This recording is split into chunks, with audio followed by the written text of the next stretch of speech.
The buzzing in Joe's head had receded, and he reached out to Rose, brushing his fingers through her hair and into her skull, but his touch only slowed her movements as she tried to stanch the blood pouring from Tom Goggins's throat into the pail beneath him.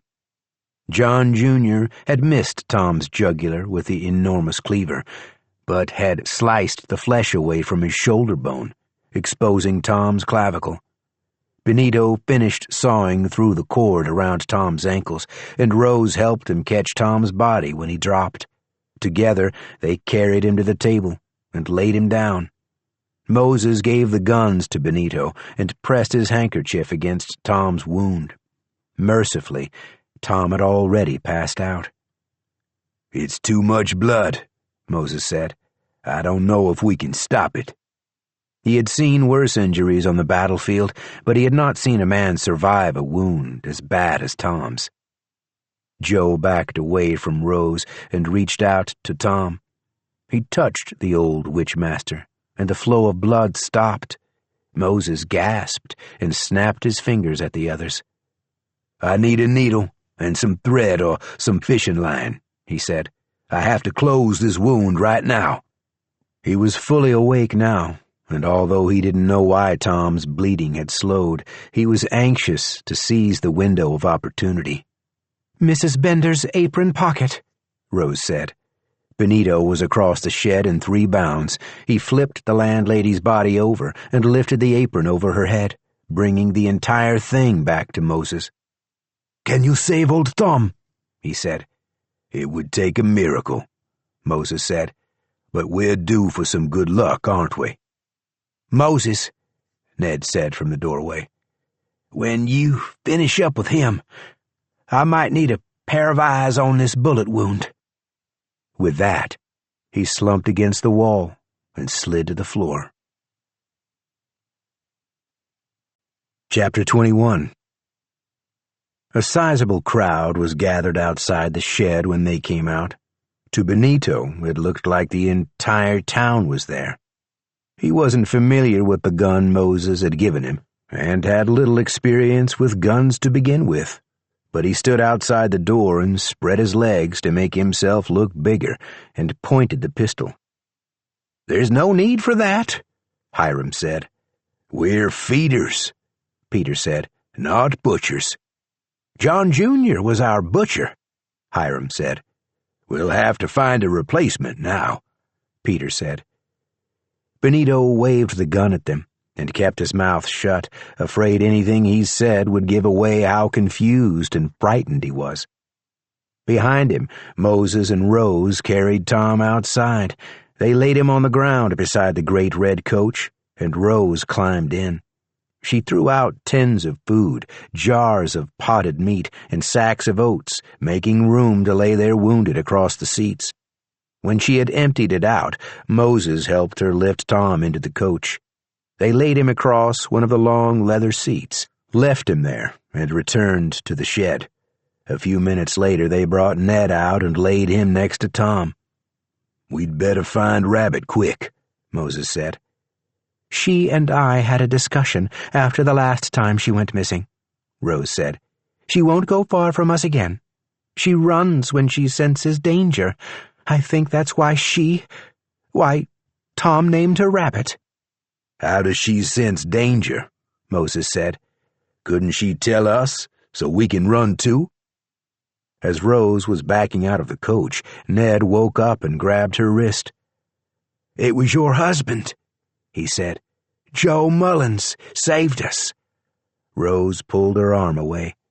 "You just rest," she said. A little girl with red shoes pushed her way through the crowd and pointed at Benito. "Leave the fat man here," she said. "I saw how bad off he was, and he's gonna die.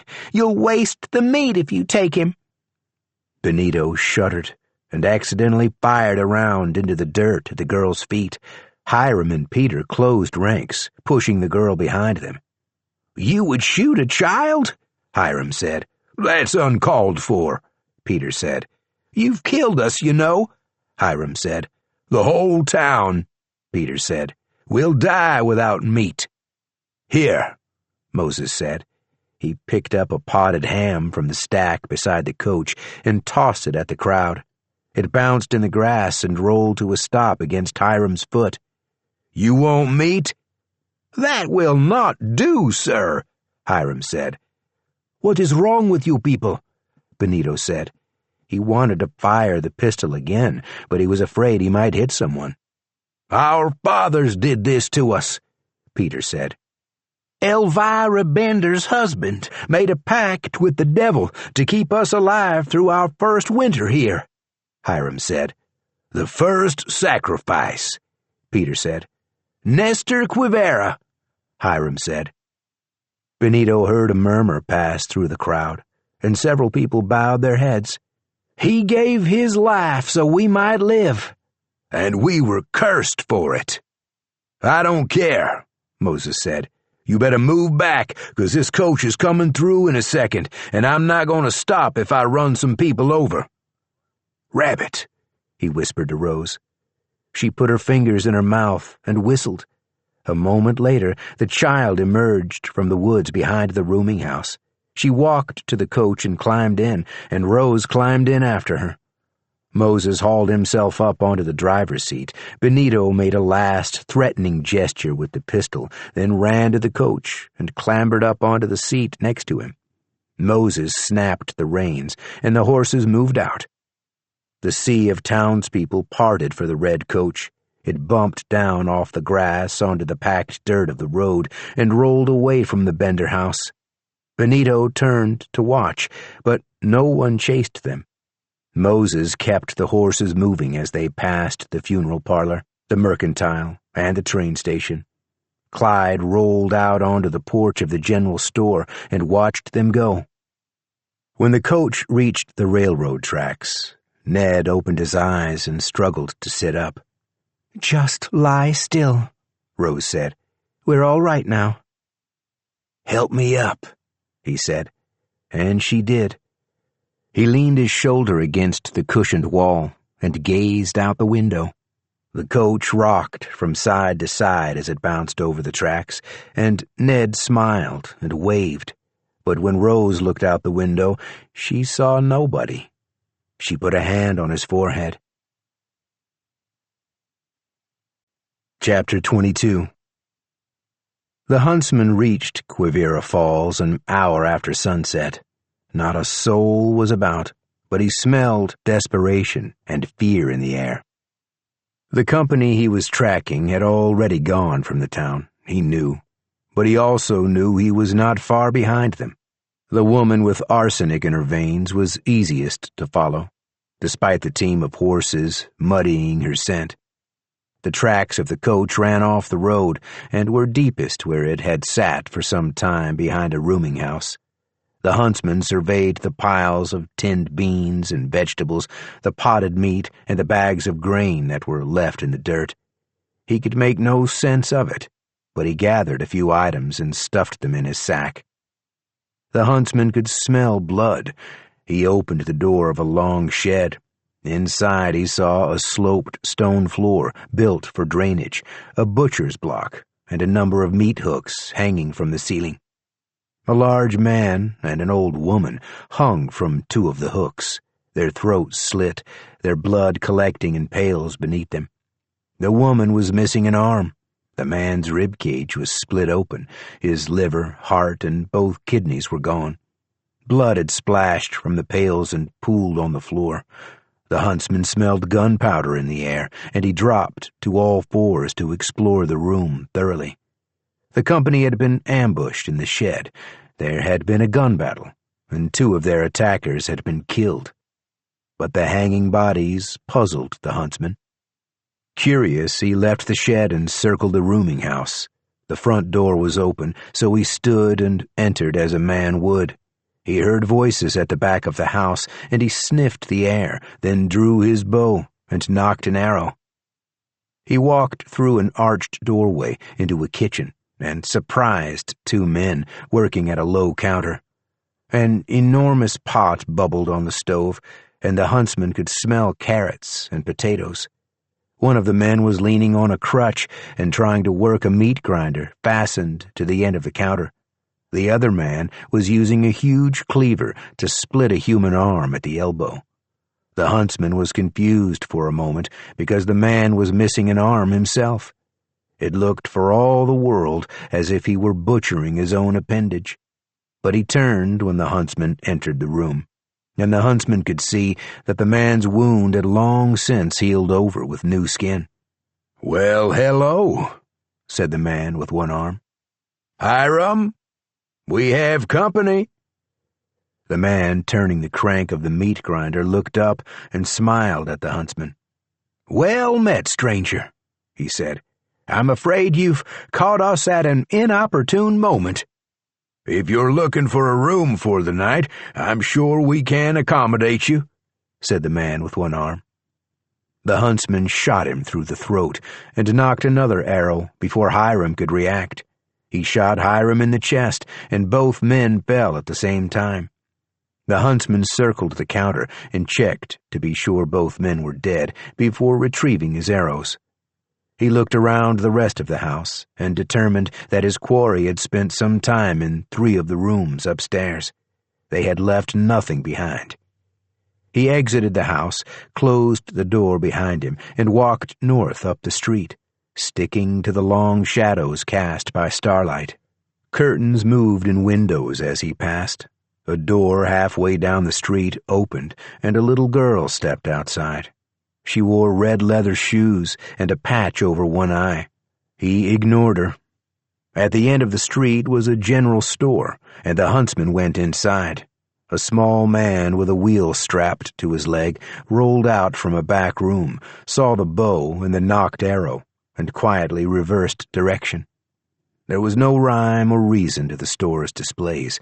There was a stack of Bibles and a pile of assorted hats and another pile of used boots and children's shoes. The huntsman found a quiver of arrows and took them.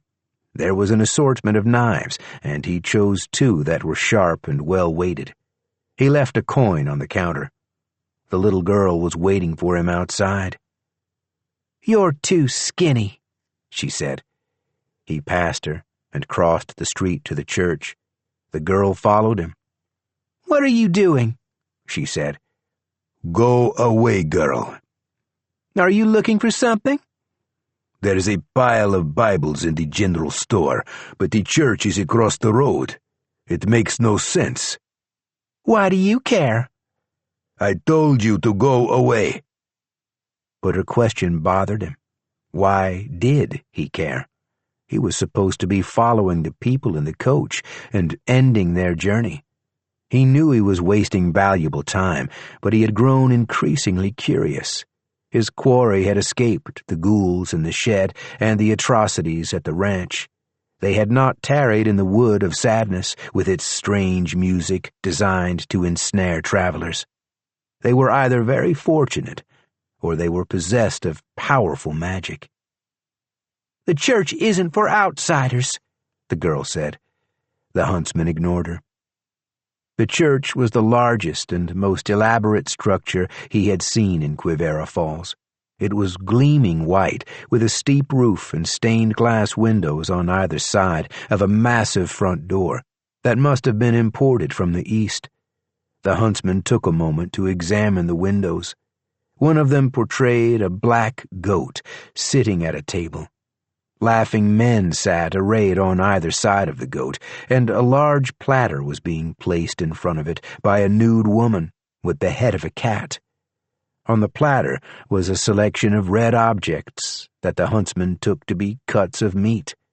The colored glass in the other window depicted a man with his arms stretched wide as several pairs of hands reached out to him from both sides. The man's skin had been peeled away and pinned back, but he smiled at them. The huntsman looked for the little girl, but she was already halfway down the street. He pulled the heavy door open and entered the church. There was a font at the entrance, and choir lofts hung under a high ceiling. A dark red rug was laid down the center aisle to an altar at the opposite wall. The huntsman could smell old blood and could guess what had been used to dye the rug. He realized he was thirsty after the long morning, He lapped from the font, and then walked down the aisle to the altar. A human skull sat atop a cross made of bones. The huntsman lifted the skull and sniffed it, but there was no scent left. It was hollow and meaningless. In his past, he had done many things in service of others. He had tracked a poacher who stole beavers from a trapper's snares. He had guarded a senator traveling through the Midwest on a tour, and killed 6 men in an assassination attempt. He had rescued a Sioux woman's daughter from a river mermaid. Once he accepted a task, he carried it through without regret or a backwards look. But he believed this job, for Sadie Grace, to be the strangest of them all. He reflected on his journey since she had asked him to follow the coach. He had burned the woods, and he didn't regret that. He had not burned the bunkhouse, and he did regret that. In his experience, a lack of action usually led to future complications. The only thing that killed a scent was fire. The huntsman, whose name was not Jacob Skinner, nor Joshua Strawn, nor Jack Starkey, set his bag on the altar and rummaged through it. He found his tinderbox and stuffed his handkerchief in the hollowed-out skull of Nestor Quivera. He struck the flint and got a spark, then fanned it into a fire. He knocked an arrow and stuck it through the skull, then turned and shot at the ceiling above the choir box. He loped back up the center aisle and turned and watched as the fire took shape above him, crawling like a spider down the curtains and across the carpet. Then he pushed the door open and exited into the night. A crowd awaited him, men and women, carrying guns and knives and pitchforks. He shot the man in front of him with an arrow, knocked another, and shot the next man. He slung the bow over his shoulder and drew the 2 knives he had taken from the general store. He slashed a woman's throat and kept moving, stabbing the man with a wheel for a leg and a man brandishing a fireplace poker. When he reached the other side of the crowd, he glanced back. Some of the remaining townsfolk were already running back and forth with buckets of water. The roof of the church was aflame, sparks spiraling off into the night sky. The huntsman believed he had left enough of the townspeople alive to bury their dead, or maybe they would eat the bodies. He didn't care. He walked on, past the train station, past a ruined and rusty handcart, over the tracks to where the road ended. He looked in the grass for the wheel ruts of a coach and followed them away. Chapter 23. They made camp on wet grassland a few yards from the tree line, and Moses built a fire. The woods that bordered Quivera Falls extended onward for miles. The sky was cloudless and black, and the moon was 3/4 full. A column of smoke wavered above the horizon, far to the south. "I ain't going through no more woods, and I ain't staying in towns neither," Ned said, before passing out. Ned's bullet wound had begun to scab over, but it looked ugly, black with faint spiderwebs that arced through his skin. Moses heated his knife in the fire and cut the wound open, then sewed it again, more carefully. He held the knife in the fire again and pressed it against Ned's abdomen, turned him on his side, and flattened the blade against his back where the bullet had exited. The flesh sizzled and smoked. Ned woke and screamed, then fainted again.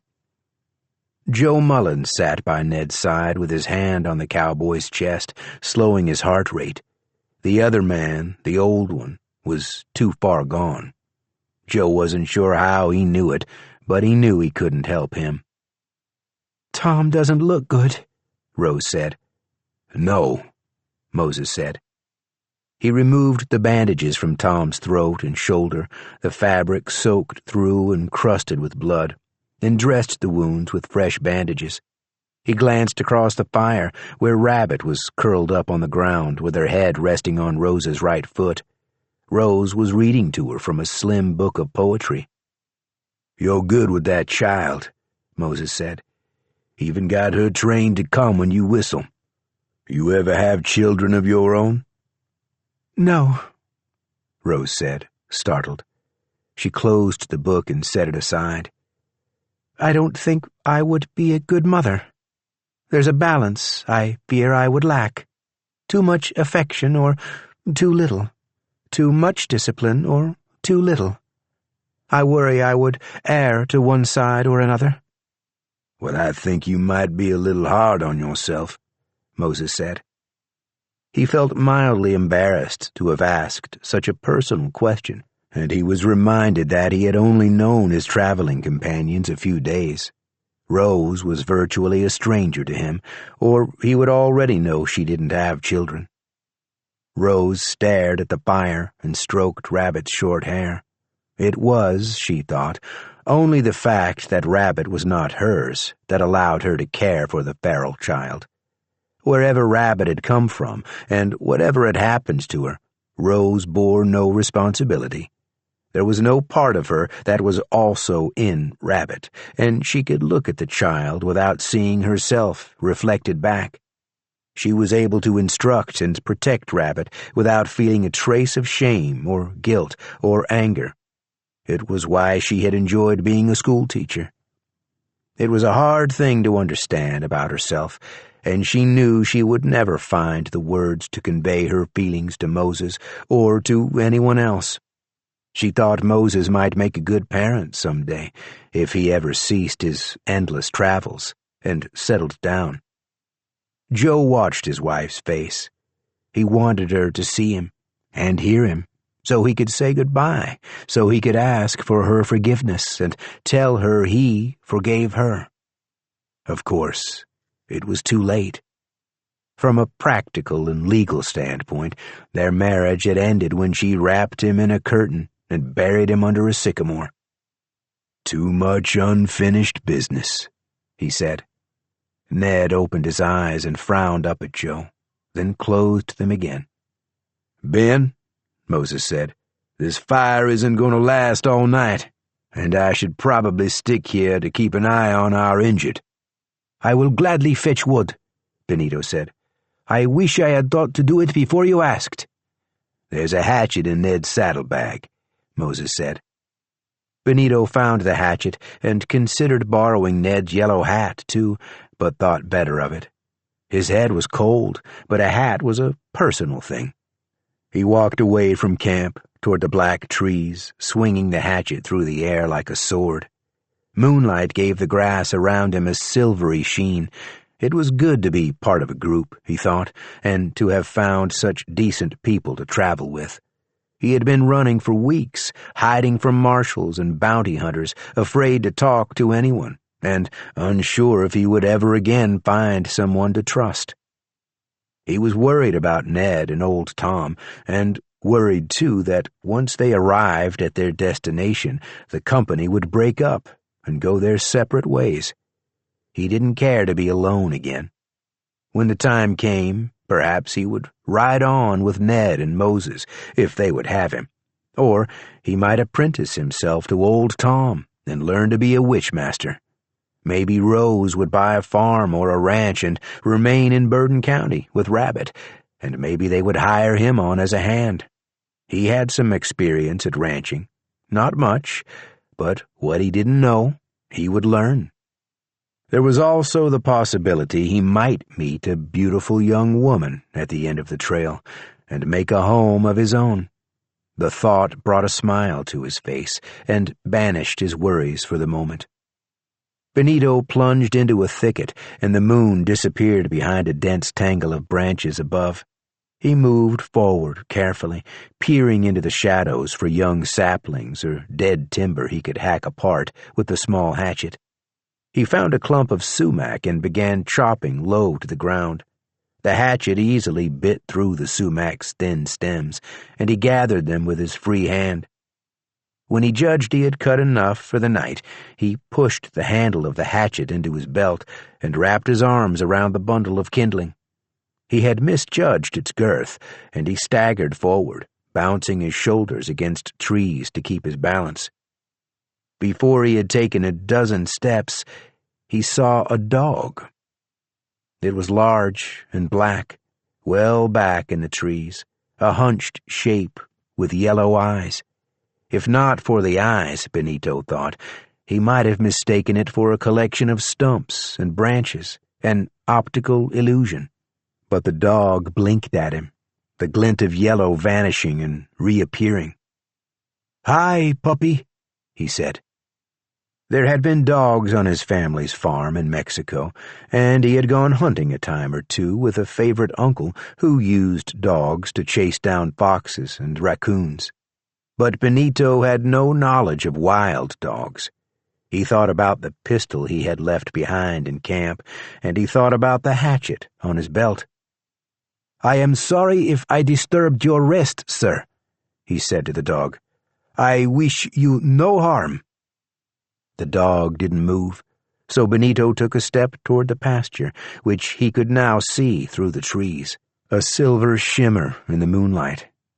The dog rose from a sitting position, and Benito saw it was much larger than he had originally thought. "No need to get up," Benito said. "I will be on my way now." He quickened his pace, glancing first at his feet to make sure he wasn't going to trip over a root, then at the dog, his head moving frantically back and forth. The dog kept pace with him, moving easily through the shadows, never coming closer but never falling back. Benito reached the tree line and stepped out onto the grass. He walked across the field, forcing himself to keep a steady pace. He knew it would be a mistake to run or show fear. The fire was ahead of him, only a few yards away, but he could hear the dog at his heels. He could almost feel its breath on his neck. And then Rabbit appeared from the darkness. He hadn't seen her approach, but she was suddenly by his side. She reached up and put her small hand on his elbow. Frightened that she would share his fate if the dog attacked, Benito dropped his armload of sumac and whirled, pulling the hatchet from his belt. But the dog was already loping away, already nearly invisible against the wall of dark trees. Benito stood for a long minute, gripping the hatchet so tightly that his knuckles hurt. But the dog did not return.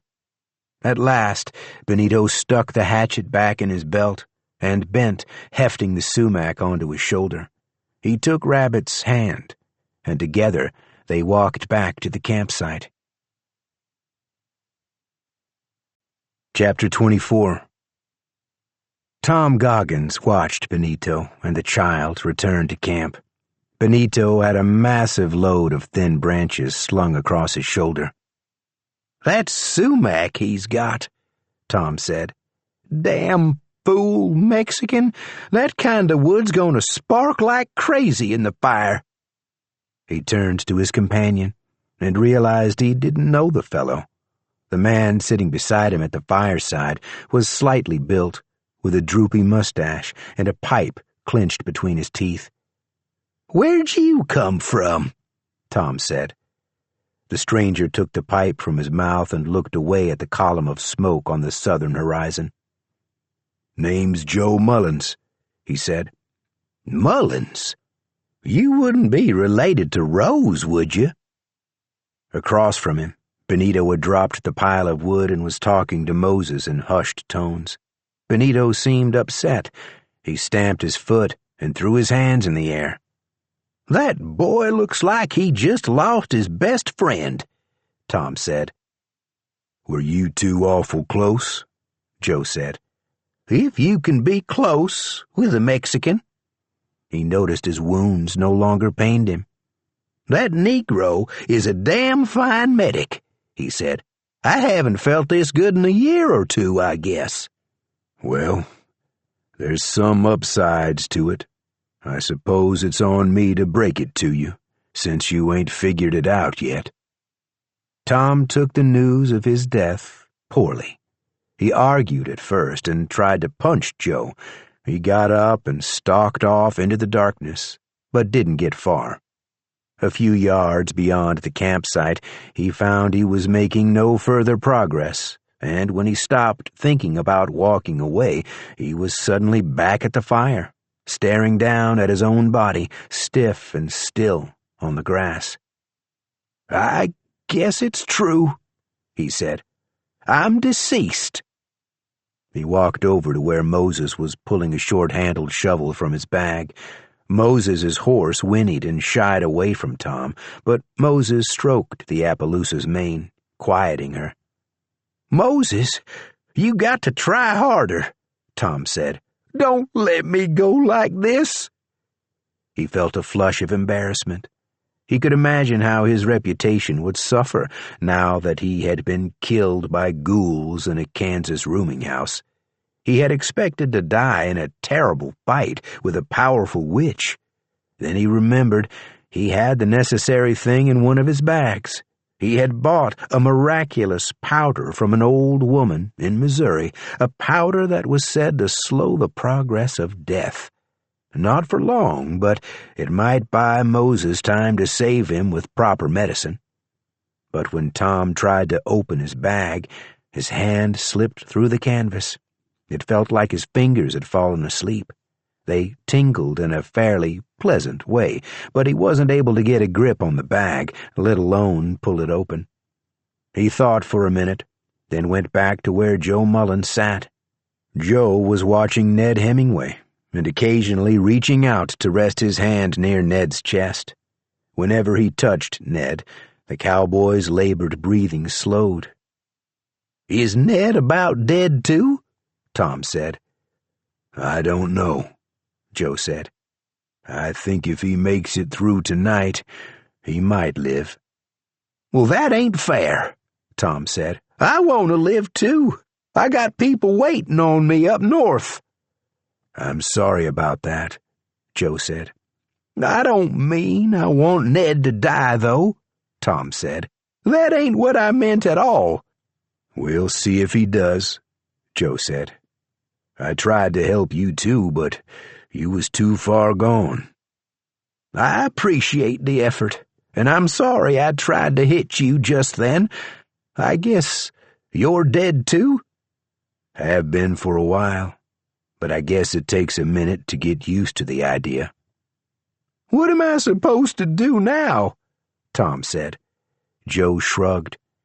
"Every spirit I've met so far has just sort of stayed put and waited." "Waited for what?" "I don't know." "Well, I ain't got time to wait. Like I say, I got people in Burton County expecting me." "I reckon they'll deal with the disappointment." Joe found the witchmaster abrasive, but seeing the expression on Tom's face, he softened. "I guess these others will go ahead and collect that bounty for you." They had gathered around the campfire, quietly avoiding one another's eyes. Benito tossed a piece of kindling on the flames, and as Tom had predicted, the sumac popped and spat, sparking so furiously that Rose moved Rabbit away from the fire. After a moment, Benito took the shovel from Moses and stalked away from the circle of firelight. Tom heard the shovel biting into dirt. Then it was morning, gray clouds overhead, and Tom was alone with Joe. The fire had died and the great red coach was gone. "What happened?" Tom said. "Where'd they go?" "They moved on at first light," Joe said. "You'll have to practice how you see things now. Sometimes the world seems like it's spinning fast, and sometimes it goes slow. Sometimes you'll see a person, then they're all of a sudden gone. And sometimes it's the other way around. It takes some getting used to, but you'll get the hang of it." Joe tipped his hat. "I wish you well," he added. "Where you off to?" "I'm following along until I see Rose don't need me no more," Joe said. "I don't know what I'll do after that, but I guess I'll figure it out." "Well, I'll come with you," Tom said. Joe sighed and pointed to a nearby mound of fresh dirt. In the ground at one end of the mound was a crude cross fashioned from sumac branches. A turkey feather was pinned to the top of the cross. "That's my grave?" "It is," Joe said. "Since they buried you out here in the middle of nothing, I guess this is where you'll stay. I'd keep you company a while, but my Rose is headed north, and so am I." "I can't leave?" "I ain't seen another spirit could do it." "But you did it." Joe shrugged again. "That's true," he said. "I think maybe it's 'cause my grave was hexed. In fact, I think you was the one that hexed it for me." "I did no such thing."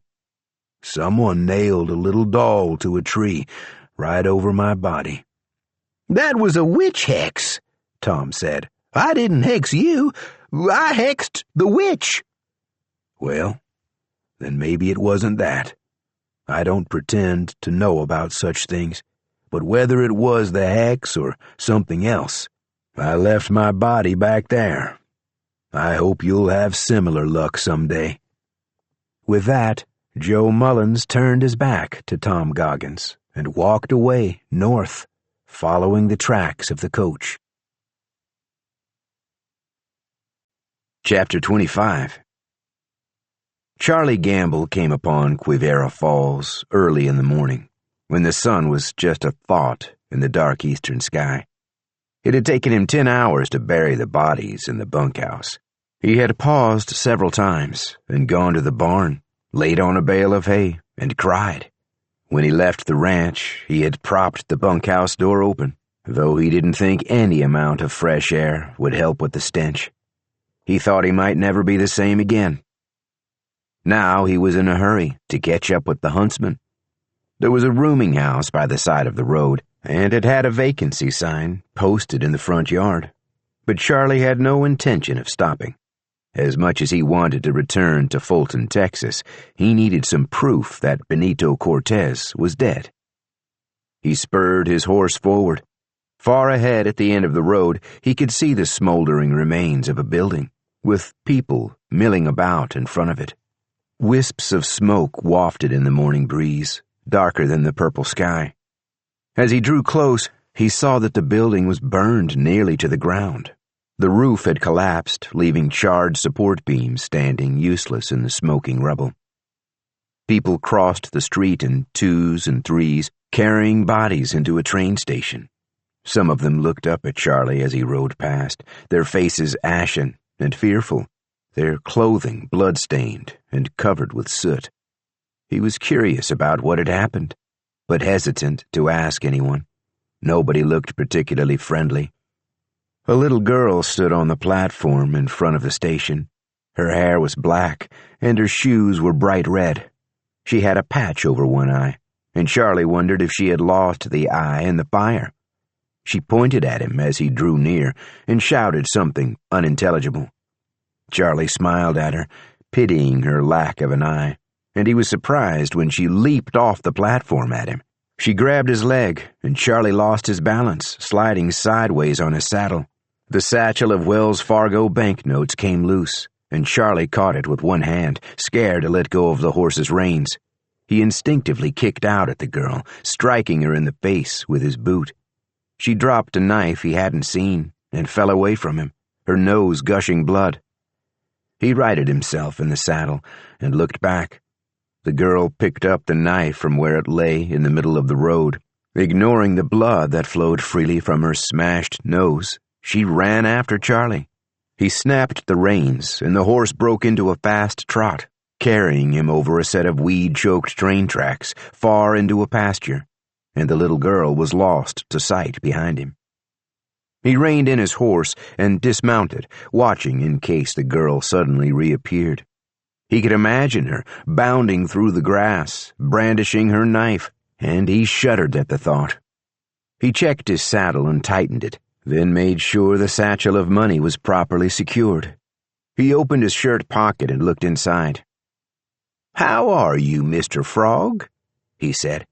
"That was strange and scary, wasn't it?" He had worried the small black toad might have been squished during the girl's frenzied attack. Charlie had done much flapping and windmilling of his arms, but the toad seemed fine. Charlie crouched down and caught a cricket and held it above his open pocket, but the toad didn't seem interested. Charlie let the cricket go and climbed back up on the horse. To the north, the sky was fiery orange and red where it reflected morning sunlight. Charlie felt as if he had fallen into a deep hole and the light was unreachable. He could see the faint marks of wagon wheels and bent stalks of grass that led in a straight line north. With a last backward glance at the town, he snapped the reins again and rode on. Part 5. Riddle. Chapter 1. Andrew King woke from a dream in which a black bear circled his home, sniffing at windows and looking for a way in. Andrew's mouth was dry and his head throbbed. He was on the floor, and he couldn't remember if he had started the evening in a chair. He maneuvered himself up on one elbow and reached for the whiskey bottle next to him, but it was empty. "I could give you something for your head," said Sadie Grace. She was sitting on a chair by the cold fireplace, her face half in shadow. Andrew blinked and pushed up off the floor to sit with his back against the wall. He tried to speak, but his tongue was thick. He took a moment to muster some saliva and clear his throat. "What are you doing here?" he managed when his mouth was somewhat moistened. Sadie got up and went to a table under the window. It was late in the day, and the sun was behind the barn. Andrew had to blink and focus in order to see his uninvited guest. She examined a pitcher and poured water into a glass, brought it to him, then went and sat back down in the chair. "Drink," she said. "That water has dust in it, but it'll help." He did as he was told. "You know, you have caused me some trouble, Andrew." He spat a mouthful of dirty water at her. The spray fell short and spattered across the floor. Sadie shrugged. "Feel better?" "You killed my daughter," he said. "Did I?" "Olivia was to be married soon." "Did she know that? Or is that something you and your friend Tuck Tumbleweed cooked up between you, like you cooked up the bounty on my head?" "It's Duff," Andrew said. "His name's Duff." "Either way, it's a ridiculous name. Were you aware he's putting together a posse?" Andrew squinted at her, confused. His head was pounding so hard he thought his skull might crack. "Ah," Sadie said. "He didn't include you in his plans, did he? He thinks he has 7 men with him, and he thinks that's enough magic to bring against me." "What do you mean, he thinks?" "One of his men is loyal to me. Duff should have been more careful in his choices." "One man don't matter much," Andrew said. "Duff will have your scalp, witch." Sadie sighed. "Why are you so angry with me, Andrew? What did I ever do except help you?" "I just told you." His own voice hammered through his head, and he shut his eyes. "When Mary got the pox, what did we talk about?" "We didn't talk about my daughter dying in front of me. She died horrible, Sadie." With no warning, Andrew burst into tears, surprising even himself. He sobbed and shook and pounded the floor. Sadie averted her eyes. The sun had nearly set. The sky was streaked with pink and orange and a shade of deep blue that she only saw at dusk. She imagined the posse would arrive at her house soon. When she thought Andrew could hear her over his labored breathing, she went on. "When Mary died," she said, "you came to my house and asked me. No, you begged me to help you.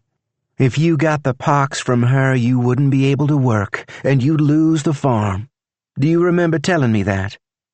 "Yes," Andrew said. His voice was barely audible, and there was a gob of snot on his upper lip. "Do you remember what I did?" she said. "You gave me a powder, and I put it in my coffee like you said." "And did you get the pox?" "No, but Olivia—" "Did you ask me to protect Olivia From the pox. No. Did you share the powder with her? No, he said again. You could have, Sadie said. You had options, and you had chances, Andrew.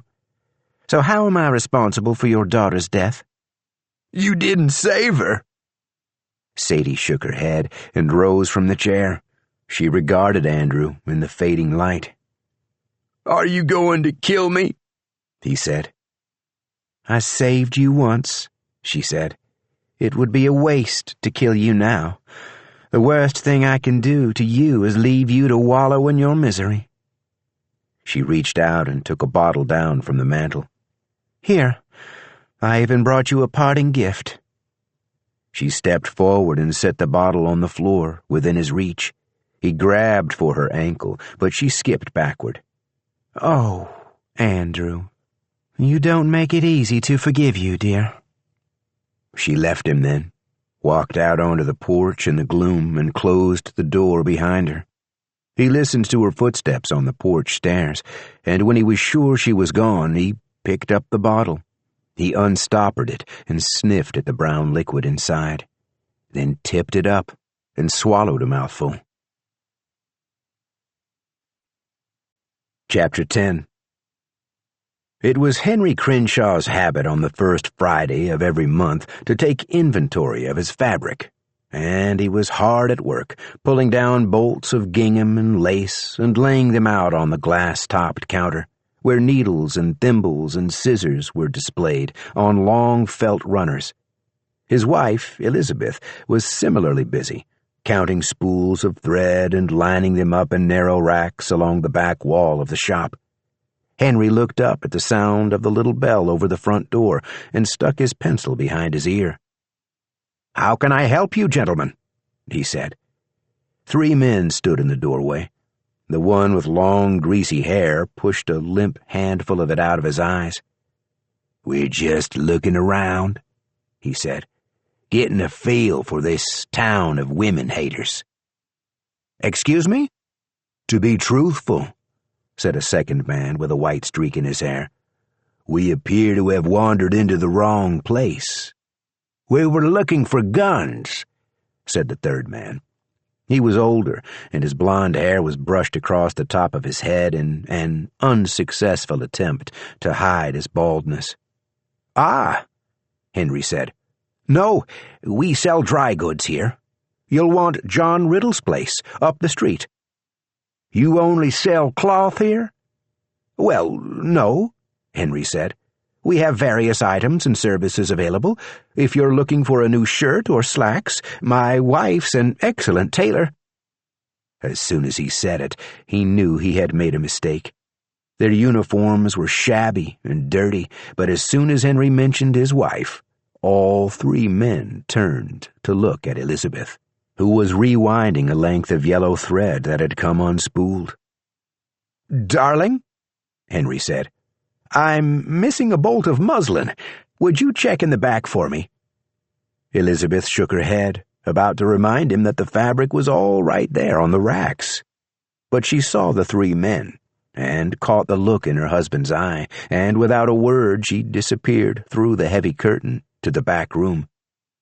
The man, who resembled a buzzard, ran his fingers over a machine on display in the front window. "That's a sewing machine," Henry said. "The only one of its kind in the whole county. I imported it special from—" "I know what it is," the man said. "What does it do?" the balding man said. "It automates the sewing process. See that pedal? You work it, and the needle goes up and down, making quick and simple work of almost any mundane sewing task. With that beauty, you could sew a whole dress in half a day, and never once prick your thumb." Elizabeth used the machine to make dresses for the ladies in town and shirts for the men, but no one had shown the slightest interest in buying it, no matter how often Henry extolled its virtues. He had gone instinctively into his sales patter with the newcomers, but he could see that none of them cared a whit about sewing anything, much less a dress. "Like I say, You'll want to see John over at the general store. He's got a fine selection of rifles and revolvers. Tell him Henry sent you. Tell him to offer you my discount, friends." The one with the greasy hair turned away from the sewing machine and tossed his head, causing his hair to swing back and forth so that Henry could intermittently see his eyes. "Who says we need a discount?" he said. "Do we look like we don't got money?" "No," Henry said. "Certainly not. And anyway, we already got a line of credit at the saloon.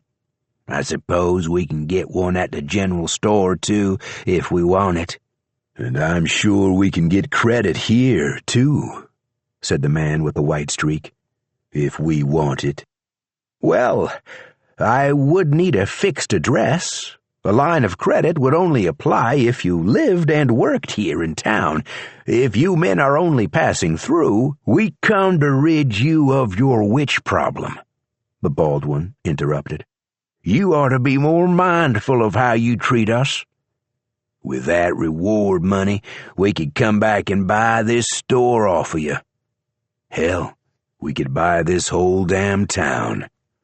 "Please, gentlemen," Henry said. "Your language. There's a lady present." He belatedly remembered that Elizabeth was no longer in the room and realized he had accidentally reminded the men of his wife's presence. "The general store is right down the street. I can take you there. You were right. All I have here is fabric and yarn." "This man seems in a hurry to be rid of us." "Sure does." "Not at all," Henry said. He was breathing hard, and he could feel sweat breaking out on his forehead. "I don't much appreciate your attitude, mister." "But the general store," Henry said. Elizabeth chose this moment to return from the back room. She had Henry's shotgun, and she used it to push the curtain aside. Caleb immediately drew and fired, knocking Elizabeth back through the curtain. Henry ran to her, and Caleb shot him in the back. "What did you do, Caleb?" Albert said. "We're supposed to be making friends here."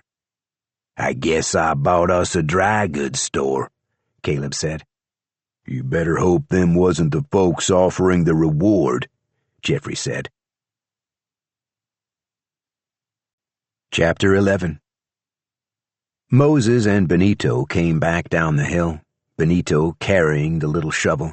Moses had the shotgun cradled under his arm. Rose was surprised to see them return so soon. They hadn't been gone more than 10 or 15 minutes. Ned was sitting in the carriage with the door propped open, making bacon sandwiches from their breakfast leftovers, and Rose was trying to teach Rabbit her figures, using a stick to draw numbers in the dirt. The huntsman sat well apart from them, out in the field, with his legs crossed and his eyes closed. "There's nobody up there," Moses said. "Nobody to bury," Benito clarified.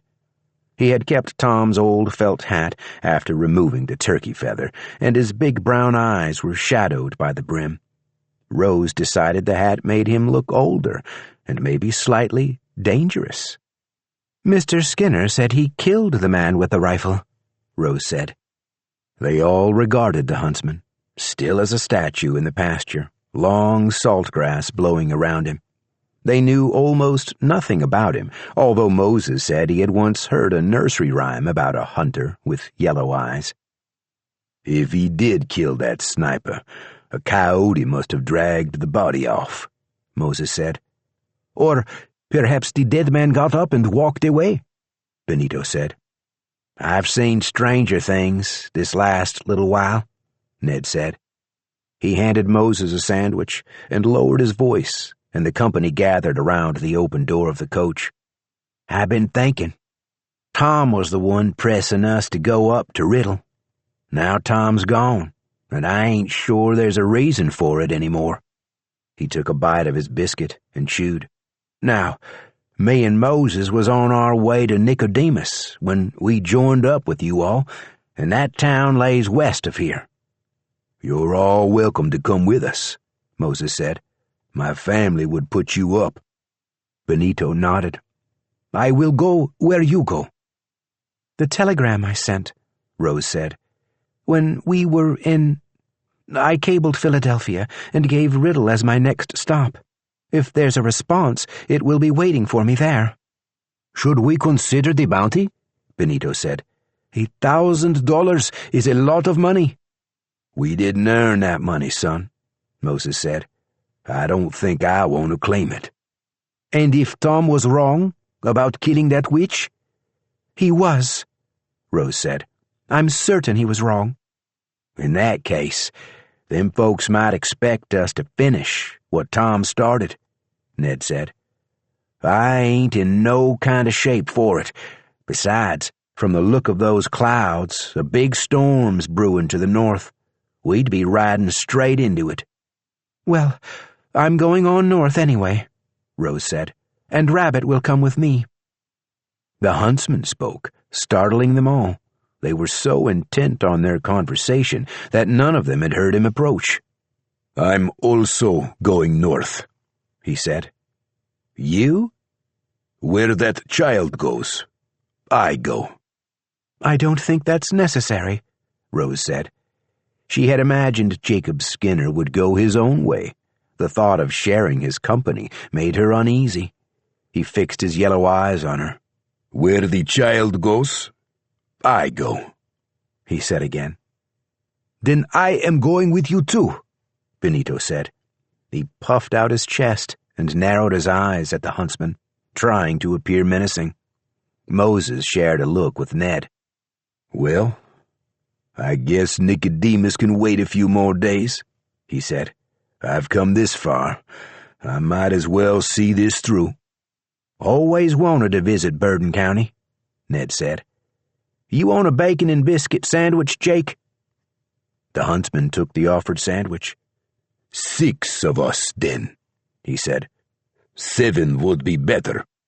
Ned shook his head and pointed at the other side of the fire. They all looked, including the huntsman, but none of them could see anything but salt grass and dirt. "We're in luck," Ned said. "I think there are 7 of us, after all." Joe Mullins smiled at Ned. He took the pipe from his mouth and looked at the sky.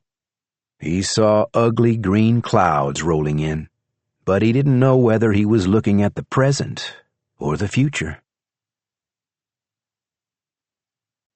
Chapter 12. As the 3 outlaws rode out toward Sadie's house, Albert kept stopping along the dusty trail to sneeze and wipe his nose. The others waited for him. A tall ash tree stood in the middle of a wide rolling pasture beside the road. Caleb and Jeffrey could smell the sharp scent of evergreen trees and the soft perfume of flowers. Albert couldn't smell anything. A woman sat under the ash with a gingham blanket spread on the ground in front of her. She had a basket beside her, and a tea service was set out on the blanket. The 3 men guided their mounts toward the picnic. The pasture was tranquil. As soon as they left the road, the men felt their tension of the long night ease. The woman wore trousers, her long legs stretched out along one edge of the blanket. Caleb thought she might be some kind of fancy lady from out east. Maybe the women there all wore trousers. Jeffrey had a sudden thought that it must be difficult to ride horses in a dress, and he wondered why women wore dresses at all, when trousers were so much more practical. They dismounted and sat around the blanket, Jeffrey across from the woman. Lightning flickered around them at the periphery of the field, arcing so quickly it seemed to shoot up from the ground. "Are you the witch?" Jeffrey said.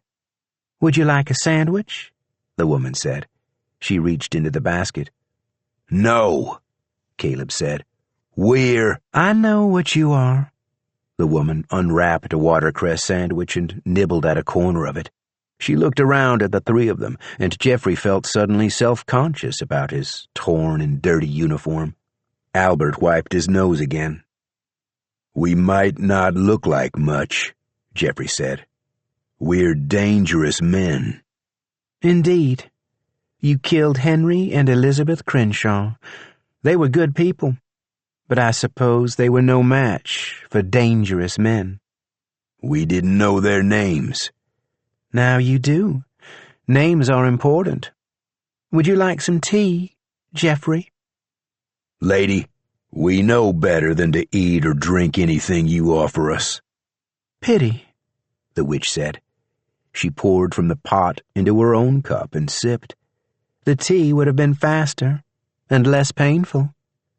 Albert sneezed. Faster than what? He said. Caleb reached for his pistol, then stopped and sat back, his eyes invisible behind the curtain of his hair. His mouth opened, and a soft green tendril curled out over his chin. It twisted and stretched, and a bright purple iris bloomed at the tip. He fell backward as more flowers sprouted from his nostrils and ears, gently pushing his long, greasy hair out of the way. "You've been breathing my air since you left the road," Sadie said. Albert tried to rise, but the ground had softened. Mud sucked at him. He smacked his hand against the grass, and it stuck. "This ain't fair," he said. He sneezed again. "No," Sadie said. "But you killed my friends, and that's not fair either." Albert's chest bulged and his shirt ripped. His ribcage split, and a fine fuzzy web of evergreen roots pushed out into the air. "I don't suppose it would help if I apologized," Geoffrey said. "We didn't mean nothing. It's just how we are." "I understand." Sadie stood and brushed off her slacks. She packed the tea service back into the basket. She shook out the blanket and folded it, placing it at the top of the basket. She picked up her things and headed back toward her house. By morning, there would be new growth in the pasture. From the looks of him, Albert would be added to the ranks of stubby evergreens that dotted the meadow. It pleased Sadie that even the ugliest things could be made beautiful with a little work. Part 6. Buckridge. Chapter 1. Off in the distance, Sheriff Earl Hickman could see an abrupt demarcation where the clear morning sky gave way to something green and poisonous. Earl had been sheriff of Bourbon County for nearly 5 years, and strange sights no longer surprised him. He was a careful man, and not much given to curiosity. He minded his own business whenever possible, and rarely left his office at the county border in Buckridge. He intended to live a long and carefree life, and saw no percentage in going near Riddle, unless he had no other choice. "Looks like a damn bad storm over there," Roy Olin said behind him. Earl hadn't heard Roy climb the porch steps, and the sound of his deputy's voice startled him so badly he almost fell out of his chair. He glared up at Roy. "Sorry about that, Earl," Roy said. "I should have cleared my throat or something. I was saying, that's a bad storm. Looks like it's directly over Riddle." "Looks that way," Earl said. "Might be witchcraft, then." "Could be." "Yeah," Roy said. "You think we ought to ride up there?" Earl turned and stared at him for a long moment, then shook his head in disgust and looked back out at the street. Sometimes his deputy's ambition confounded Earl. "The boys off the Paradise Ranch could be stirring up trouble for her again," Roy said. Earl frowned but said nothing. "Well," Roy said, "I guess you're right. There wouldn't be a whole lot of point to it, would there? If it's them Paradise boys, I guess she can handle them just fine." "Storms come and go," Earl said. "Welcome to Kansas," Roy said. He pulled up another chair. The two men sat and watched the ominous sky north of them. Chapter 10. "I say we keep riding," Matt Hawk said. "We ought to ride straight down to Mexico." "He'll find us," said Johnny Barth. "You saw what he did to Mr. Paradis. That was powerful magic." "Probably more powerful than the witch," Wayne Traeger said. Jim Garber, the oldest of the four cowboys, kept his eye on the terrain ahead of them and said nothing. Charlie Gamble had scared him badly, and he was still trying to figure out what he had seen back on the Paradise Ranch. He was inclined to agree with Matt Hawk. He didn't think he ever wanted to return to that ranch. The trail they were on wound around clusters of red cedar and crabapple trees, sometimes dwindling to little more than a dirt path with patches of stubborn weeds. Limestone formations jutted from the gently sloping pasture land in the near distance. The sun was hot south of the storm, and their damp clothing had dried stiff against their skin. "I don't know why you didn't pick your brother to come with us," Jim said to Wayne. "Why am I here, and Walt ain't?" "I did pick him," Wayne said. "I didn't want to leave him behind like that, but he wouldn't come along. Said he had something else he had to do." His face stung where he'd scratched it. He kept rubbing his eyes and cheeks, which only made them burn more. "Maybe Charlie Gamble's more bark than bite," Matt said, trying to bring the conversation back around. "Could be he'd never find us down in Mexico." "He made me shoot Bill," Johnny said. "That ain't just barking." "You wanted to shoot Bill anyway." "Why, I'd never shoot Bill. Sometimes we go at it a little, but that don't mean I'd shoot him." Matt shook his head at Jim, who shrugged. Bill Cassidy had accused Johnny Barth of stealing his best knife, an ivory-handled beauty that had passed down from his father. When the knife turned up in an outhouse, Bill recollected that it might have fallen out of his pocket when he was relieving himself. Johnny still seemed sore about the entire incident, long after Bill had apologized. "No," Johnny said. "That crazy son of a bitch made me shoot Bill, and if he can do that, he can surely find us, no matter where we hide out." "Well," Matt said, "I don't much want to kill some folks on the say-so of that scary son of a bitch. I ain't a killer, and they didn't do nothing to us. If we're not going to go to Mexico, maybe we ought to turn around and head back to the ranch. We could say we never found them folks." "That idea don't appeal to me," Jim said. He had begun to feel a tremendous sense of dread, and the closer they got to Buck Ridge, the more the feeling grew in him. But as frightened as he was of what lay ahead of them, his fear of Charlie Gamble was greater. "I ain't a killer neither," Johnny said. "But I don't think we got a choice in the matter. You were there when the witch made Duff fall off his horse and die. Same could happen to any of us, if Gamble gets it in his head to do it." "Well, it's true Duff fell off his horse," Wayne said, "but that might have been bad luck on his part. It might not have been the witch's doing." "We all know she did it," Jim said. An idea had just come to him. "Maybe if we asked her, she could take on this fella for us. You forget, we were there riding against her with Duff," Johnny said. "She's likely to kill us instead of Charlie Gamble. Maybe they're even friends. Witches know each other. Damn it, Johnny, you keep shooting down every idea we got."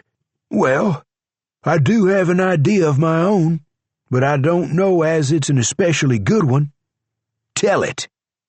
"As I see our choices," Johnny held up a finger, even though none of the others was looking at him. They were all busy watching the ground for holes and rattlesnakes. "If we bypass them folks and ride down to Mexico, Gamble's probably gonna come find us someday. Maybe when we least expect him.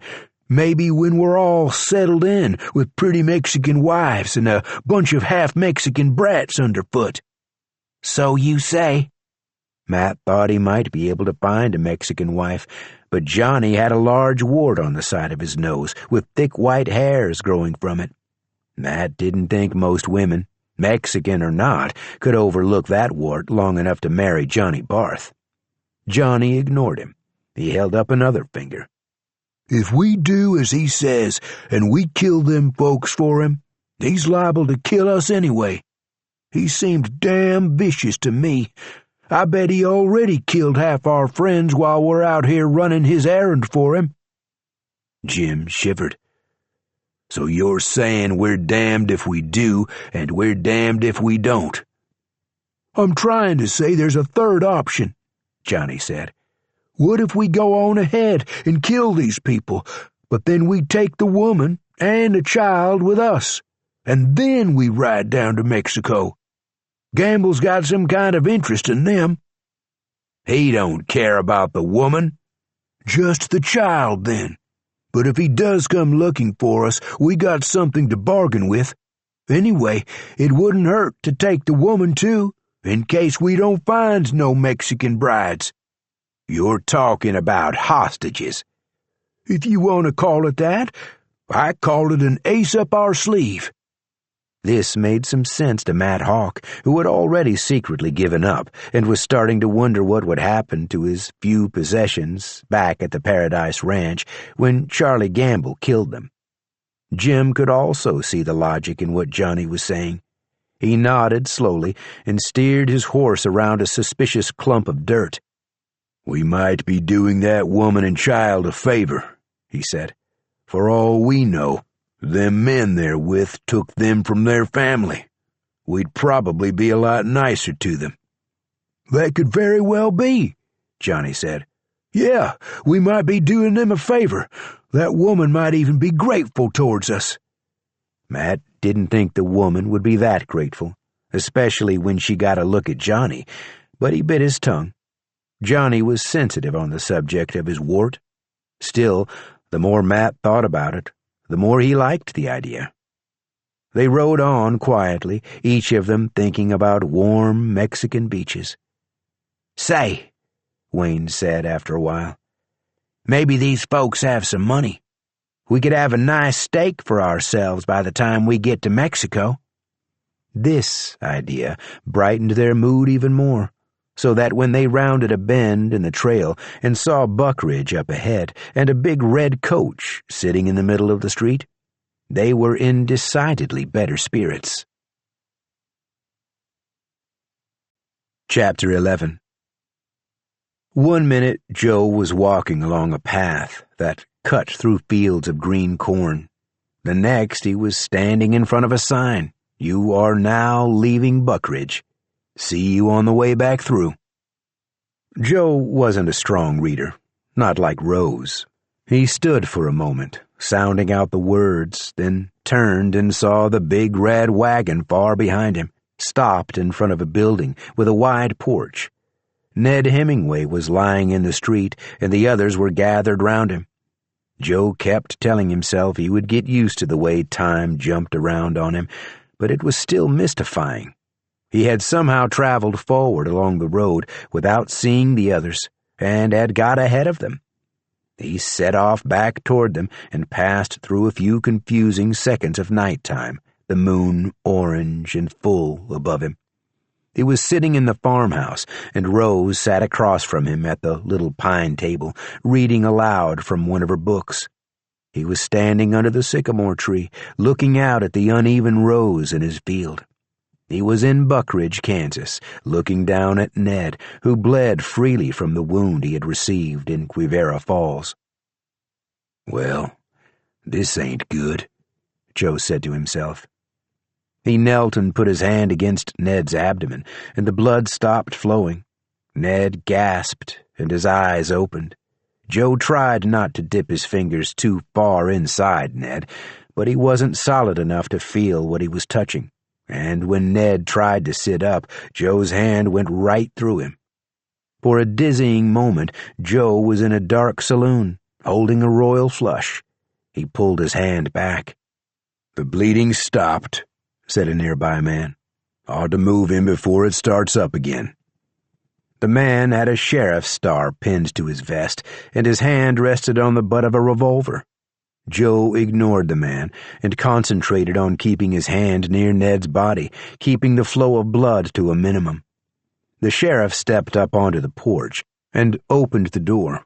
He held it open and stood behind it, as if he had extended a cordial invitation and was willing to wait all day for a response. "Sir," Benito said, There is no reason to arrest the others. It's me you are interested in. I will stay with you if you let them go."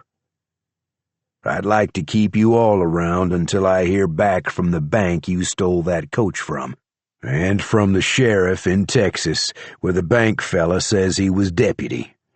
I guess I need to figure out what questions to ask before I can ask them." The buzzing in Joe's head had grown louder, so loud he couldn't think. He only knew that Rose must be in trouble. He left Ned's side and stepped up onto the porch. The stairs rotted under his feet, then turned to green wood. The sun moved from afternoon to morning, and a bird's nest appeared in the porch rafters above him. Joe stuck his hand out and poked his fingers through the sheriff's chest. The man's eyes went dull, and he stopped breathing. Joe took a step closer and leaned forward, overlapping the sheriff's skull with his own. It was a strange sensation, being two people at once.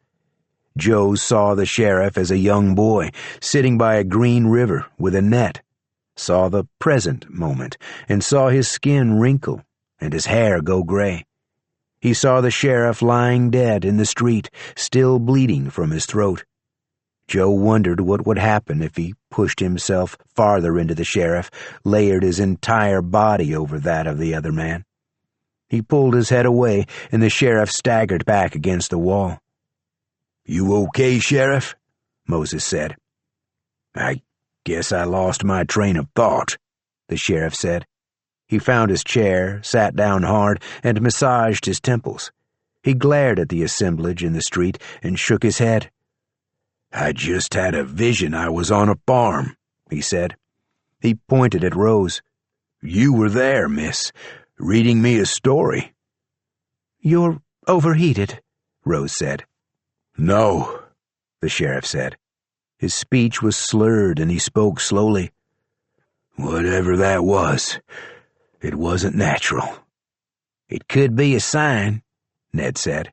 He had pushed himself up onto one elbow and was watching Joe with wide eyes. "Maybe we're supposed to keep going up that road, and you're supposed to let us." The sheriff nodded slowly and looked up the road to where the sky swirled black and yellow, a thin stripe of sunlight visible beneath the clouds at the horizon. "If it was a sign, I sure wish I knew who sent it." "Does it matter?" The sheriff took a deep breath and nodded. "I guess I don't really have much to hold you on," he said. "All of a sudden, I feel tuckered out. Between you folks and that strange fella come through earlier, I feel pretty sure I'm getting lied to, but I don't know what side to land on." He paused, then slumped farther down in his chair. "I think you folks better move on along before I change my mind. But I got to keep that red wagon. It don't rightly belong to you." "Yes, sir," Benito said. "You can forget we were ever here," Moses said. "Don't come back to Buckridge. If you do, I'm going to throw you all in a cell, purely on principle." They picked Ned up and maneuvered him onto the friendly gray sorrel Benito had been riding. Moses grabbed the reins and waited for the others to gather what they could carry. But Rose was standing frozen in the road. She had followed Ned's gaze and was now staring past the sheriff at the shadows of the porch. "Joe?" she said. "Is that you?" Chapter 12. "He's been following us," Ned said. "You see him too?" Rose said. "Who's following us?" Moses said. Before Ned could respond, the porch railing beside Benito popped and splintered. At the same time, they all heard a rifle shot echo down the shop fronts. Moses didn't hesitate. He picked up the slack in Betty's reins with one hand and grabbed Rose's elbow. He ran, pulling them around the corner of the building, Ned bouncing awkwardly on the horse's back. "Rabbit," Rose said. "She's still in the coach." The team, still hobbled and hitched to the wagon, neighed and snorted as the crack of another rifle shot accompanied the thud of a round smacking into the dirt road. "Ben!" Moses shouted. "Come on, boy!" But Benito stood motionless in the street, staring at the splintered porch railing beside him. For a moment, he thought he was back in his lover's bed before her husband had burst into the room. Marie whispered in his ear, her dark hair tickling his cheek. At the sound of a third rifle shot, he finally looked around, confused, trying to find Charlie Gamble, and thinking somewhere in the back of his mind that if he stood up to the deputy this time, he might save poor Marie's life. The great red coach sagged forward as one of its front wheels shattered, and the team of horses panicked, the lead horses rearing back and slamming into each other, frantic to escape the leather strap binding their legs. "Take cover!" the sheriff hollered. He was still moving slowly as he rose from his chair and drew his revolver. He stumbled down the porch steps and pushed Benito into the dirt. There was another loud crack, and Sheriff Hickman spun on his heels. He dropped the pistol and fell on his face without trying to catch himself. Benito crawled to him and rolled him over. The left side of the sheriff's throat was gone. His blood pumped out onto the packed dirt. "Ben! Get out of there!" Moses yelled again from around the side of the building. Benito came awake. He grabbed the sheriff's pistol from its holster, then jumped to his feet and ran toward the sound of Moses's voice. Another bullet whizzed past him and thunked into the road as Benito dove past the end of the porch. When he was close enough, Moses grabbed him and pulled him around the corner. "You hit?" Benito shook his head. "Who's that shooting at us now?" Ned said. "I don't know," Moses said. The shooting had stopped. They heard distant hoofbeats, then silence. "Give me my pistol," Ned said. "It's on your hip, Ned." "Oh, so it is. Mr. Hemingway, you look about as yellow as your hat," Benito said. "I'm good," Ned said. "Help me down off this nag so I can shoot." Benito steadied Ned while Moses poked his head around the corner of the sheriff's office. Townsfolk peered out from behind curtains, up and down the street. The barber shop door opened an inch or two, and a man peeked out, then slammed it shut again. Earl Hickman lay still and silent in the road. The dark pool under his head had already begun to lose its bright sheen. At the north end of town, Moses could hear the whinnying of nervous horses. He didn't know the layout of Buckridge, but the shooters had evidently taken cover farther up the road. He pulled his head back and got Benito's attention. "Lay down some fire for me," he said. "I'm going to try to sneak around behind them." "I'll do it," Ned said. "No sense you getting shot up too." Rose grabbed Benito's arm. "You have 2 revolvers. Give me one of them." He hesitated a moment, then handed the sheriff's pistol to Rose. Moses shook his head. "If they think we're stuck here, they'll come along this way sooner or later. I'm hoping there isn't more than a man or 2 out there. If that's all it is, I think I can take them, long as I get behind them and they don't see me coming." Benito nodded. "What if they are already sneaking up on us?" "Then I guess I'll meet them halfway," Moses said. "Wait 5 minutes and start making some noise." "Please be careful, Mr. Burke," Rose said. "Mr. Hemingway and I have seen a portent of death." "Portents don't scare me, Mrs. Nettles. They don't hurt as much as a bullet." Chapter 13. Moses crouched low and moved quickly across a footpath and into the shadows behind a leather goods shop that had clearly started as a tent, but now had a wooden walkway and a canvas overhang propped up with long poles. A man with a white beard and deep creases in his brown face grabbed Moses's arm and tried to pull him inside the shop. Moses pulled away and shook his head, then sidled along the opposite wall, keeping his back to the line of buildings.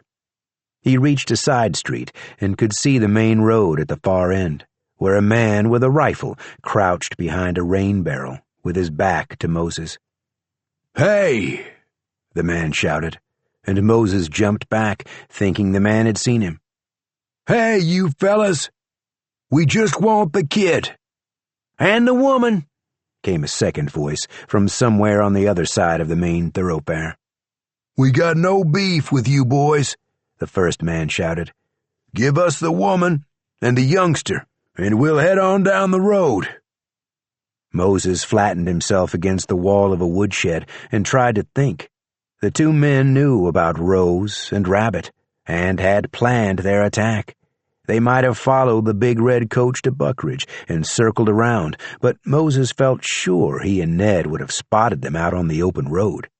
Even if they had somehow missed two horsemen following them, he thought Jacob Skinner would have noticed. The men had to have come from the opposite direction, from Riddle. The only person who could possibly know about them was the witch of Burden County. Moses didn't understand why she would be interested in Rose and Rabbit, but he decided he would ask the men after he captured them.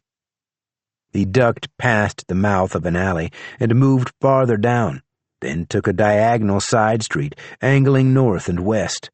He knew where the first man was, but he wanted to locate the second man and determine whether there were more shooters spread out across the town.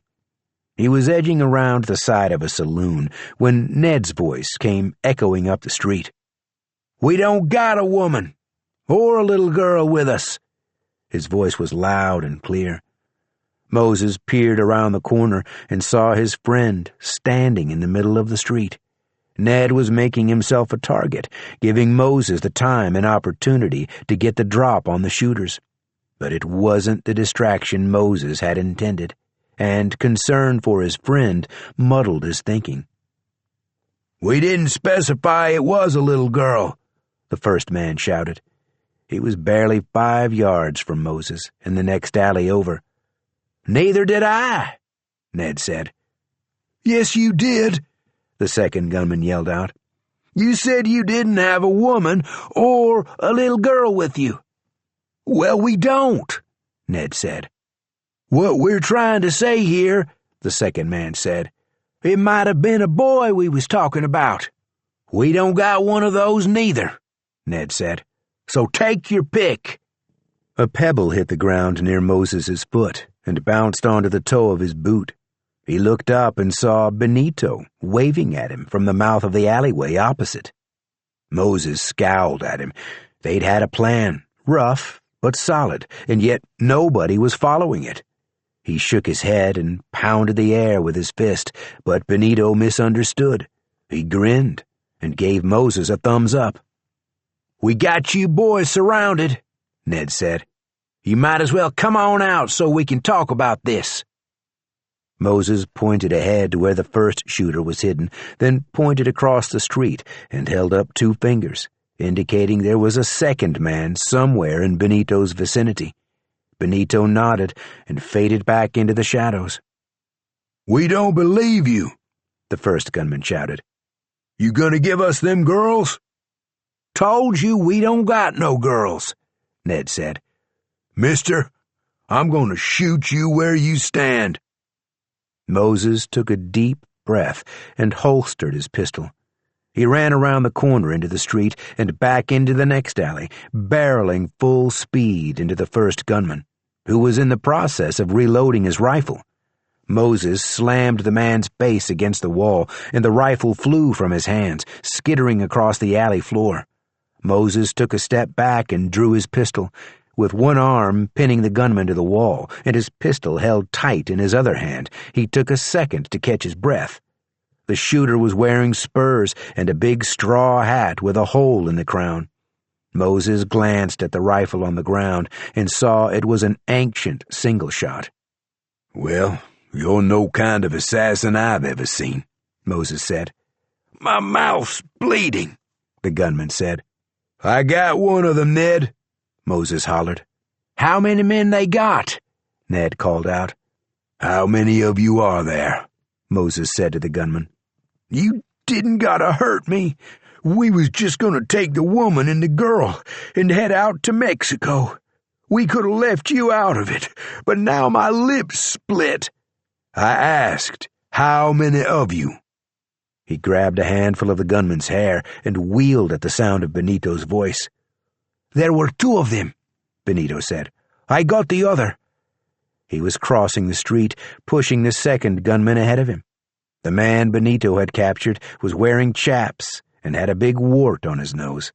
To Moses's eye, both men looked like cowboys or ranch hands. Mercenaries traveled alone or in pairs. Cowboys banded together. This isn't right, Moses said. Benito, get back. Take cover. A divot of clay exploded at Benito's feet. He let go of the gunman's arm and dove to the side. The gunman jumped the other way and fell hard on his back with a loud grunt. A second divot popped up, accompanied by the sound of gunfire. Damn it, Matt! You almost hit me! The gunman shouted. Who's shooting? Ned hollered down the street. All you fellas stay where you are and let Jim come on out of that alley, came a voice from above. Moses looked up to see a man peering down at him from the rooftop of the saloon across the street. Benito flattened himself against the wall behind Moses, then slid to the ground. Moses lowered his pistol, and the man with the bleeding mouth glared at him before slinking out into the street. I had him, he yelled up at the man on the roof. You didn't have to shoot at Johnny. I wasn't shooting at Johnny. Well, anyway, you almost hit me, Johnny said. He stood up and brushed himself off. You boys come on out of that alleyway with your hands where we can see 'em, came another voice. Moses looked and saw a fourth man on the rooftop opposite the saloon. He and Benito had been so focused on the men on the ground they had left themselves open to ambush from above. Moses helped Benito up, and they stepped out with their arms raised. We really was gonna let you menfolk go your own way, the fourth man said. Hell with that, Wayne, Johnny said. If you don't shoot 'em, I will. Chapter 14. The red coach rocked back and forth as the frightened horses jostled one another.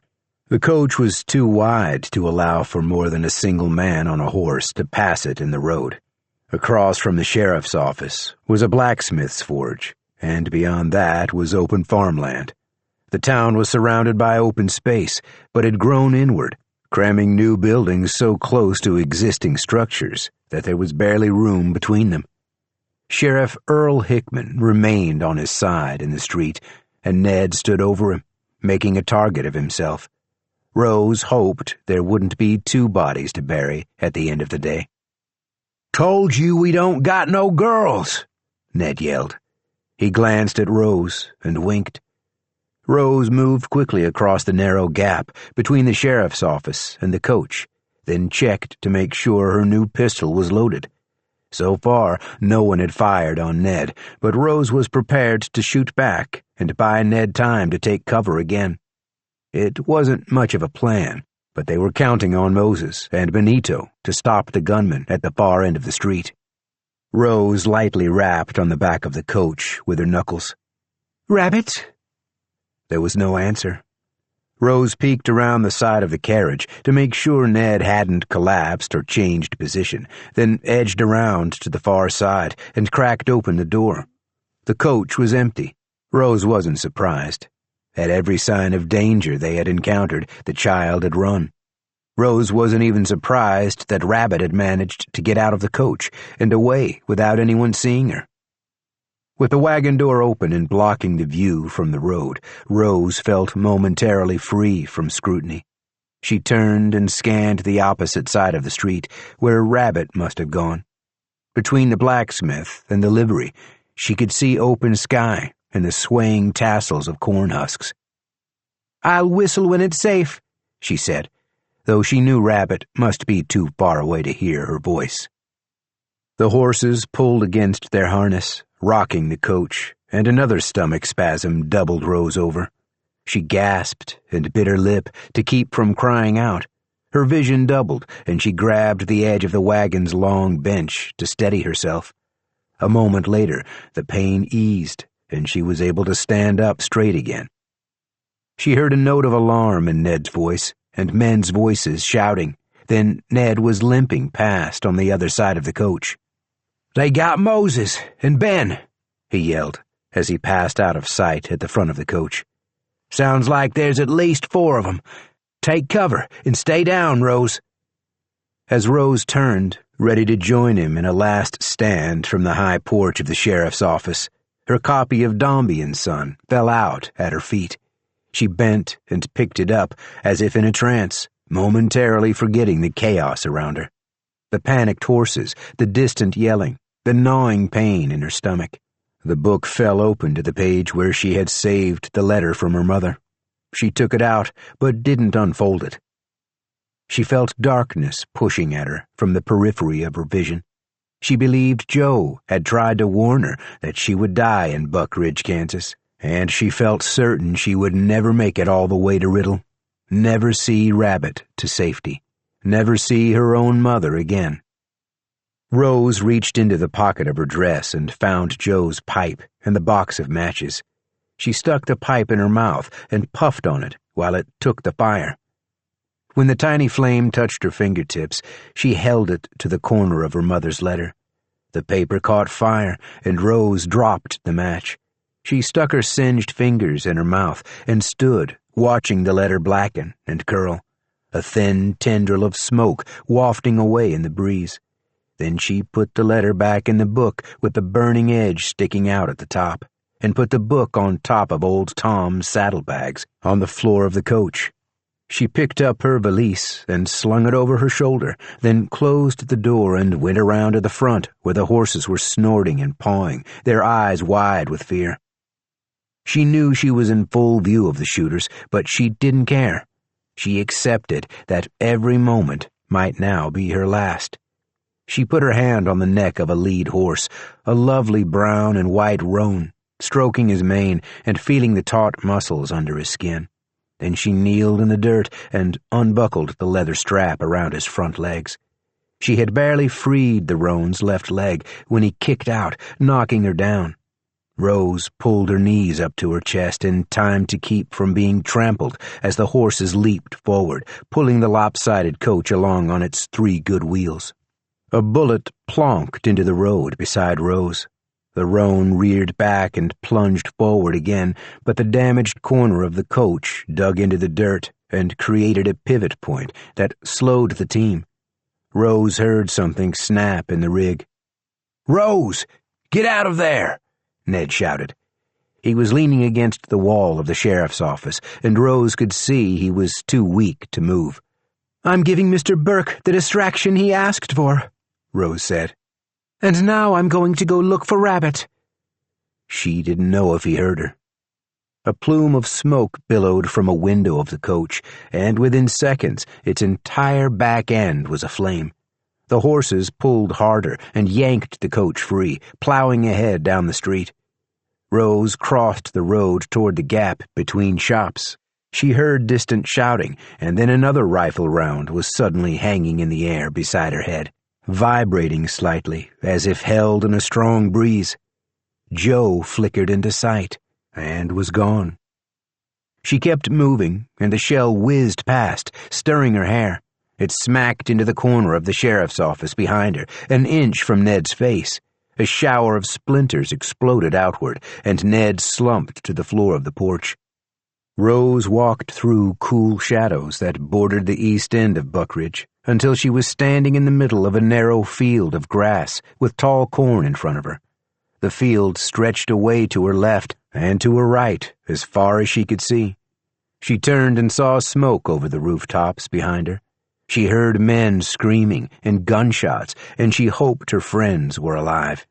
She hoped they would have better luck without her. She turned and plunged between the rows of corn. Chapter 15. The huntsman emerged from a cornfield north of Buck Ridge and saw smoke. He heard the sounds of war, men yelling and guns firing. He sighed. He had been gone perhaps 2 hours, and the foolish people he traveled with had already found more trouble for themselves. He had told them to wait for him. Buckridge itself was unremarkable, but he would have advised them to go around it. There was a grassy path that bypassed the town, bordering a cornfield, and the trail past it to Riddle was wide and clear.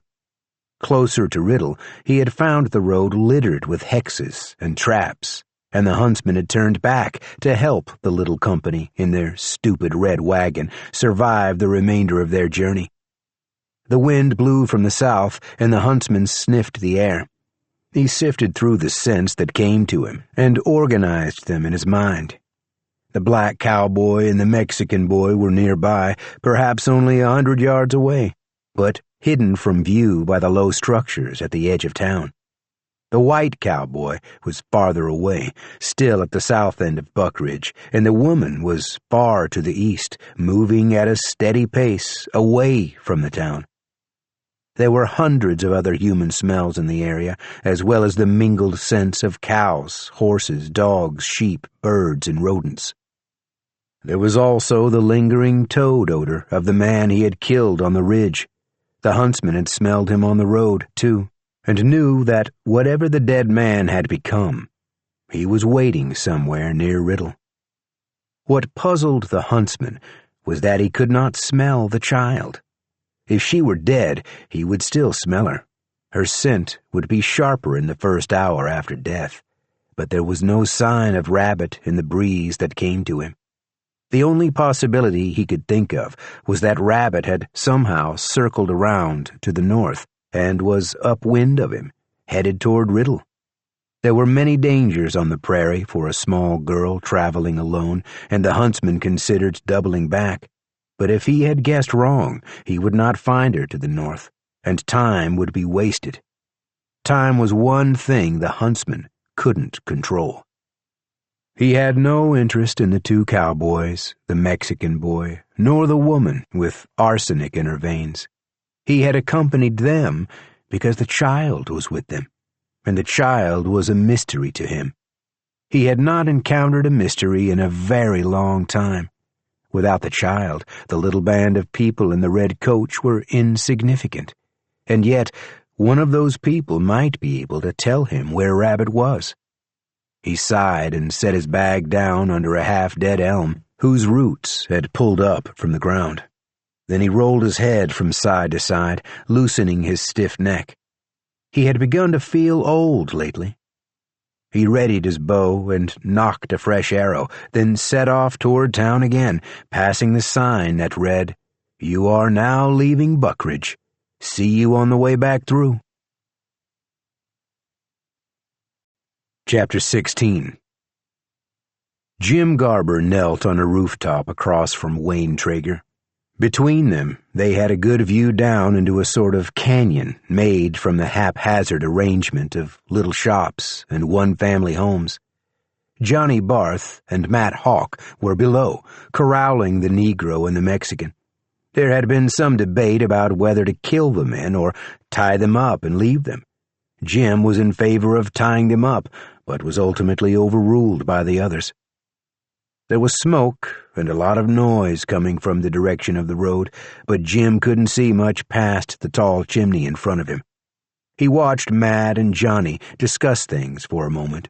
Then Johnny ran to the end of the alley and peered around the corner. He made a funny little dancing motion and jumped back just as a team of horses passed in the street, dragging a fiery red coach with flames billowing behind it. In his excitement, Jim forgot to hunker down behind the chimney, and he stood up on tiptoe so he could see better. Across from him, he heard Wayne make a gurgling noise, barely audible above the whinnying of the horses and the scraping of the 3-wheeled wagon along the street. Wayne staggered into view with an arrow through his neck. He dropped his rifle and grabbed his throat with both hands, but the arrow was lodged in his jawbone, and when he tugged at it, fresh blood gushed down his chin and pooled above his collarbone. He tumbled off the roof and smacked into the ground below.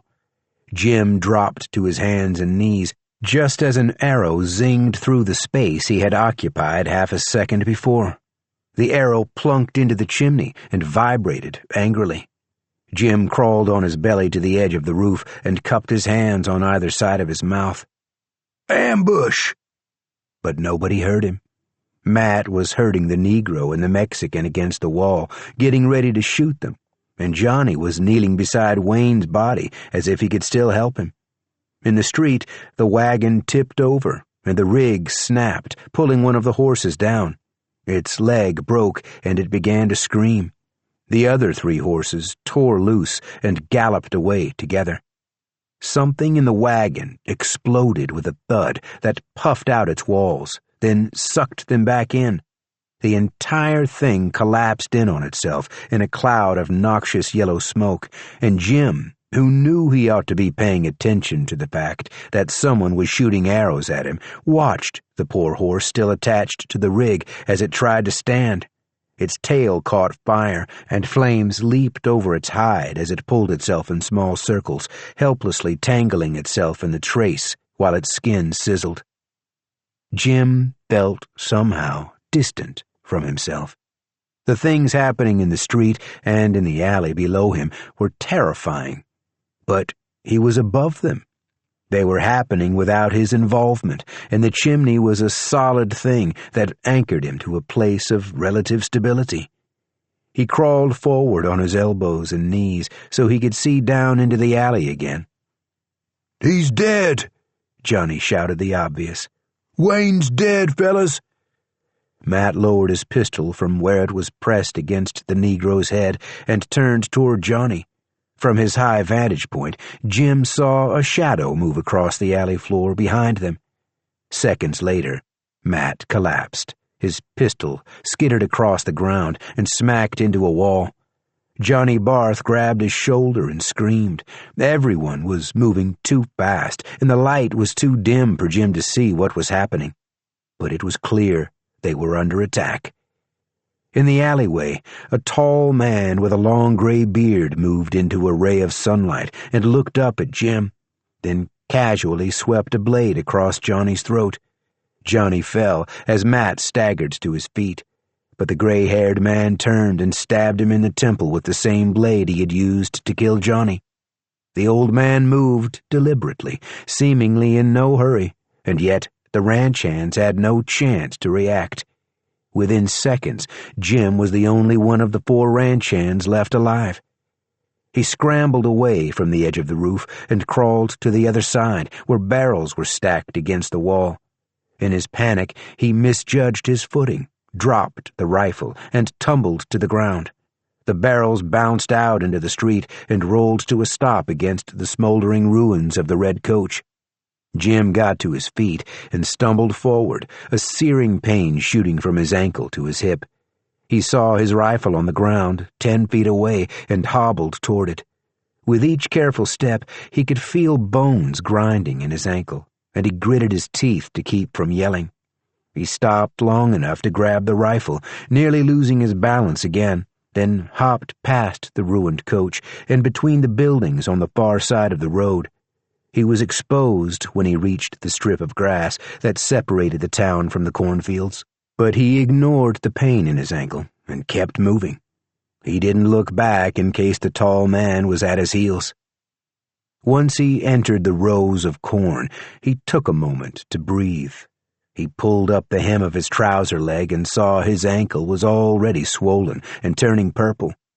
He knew he should remove his boot before he had to cut it off, but the corn husks underfoot were rough. He would have to get through the field before he could attend to his injury.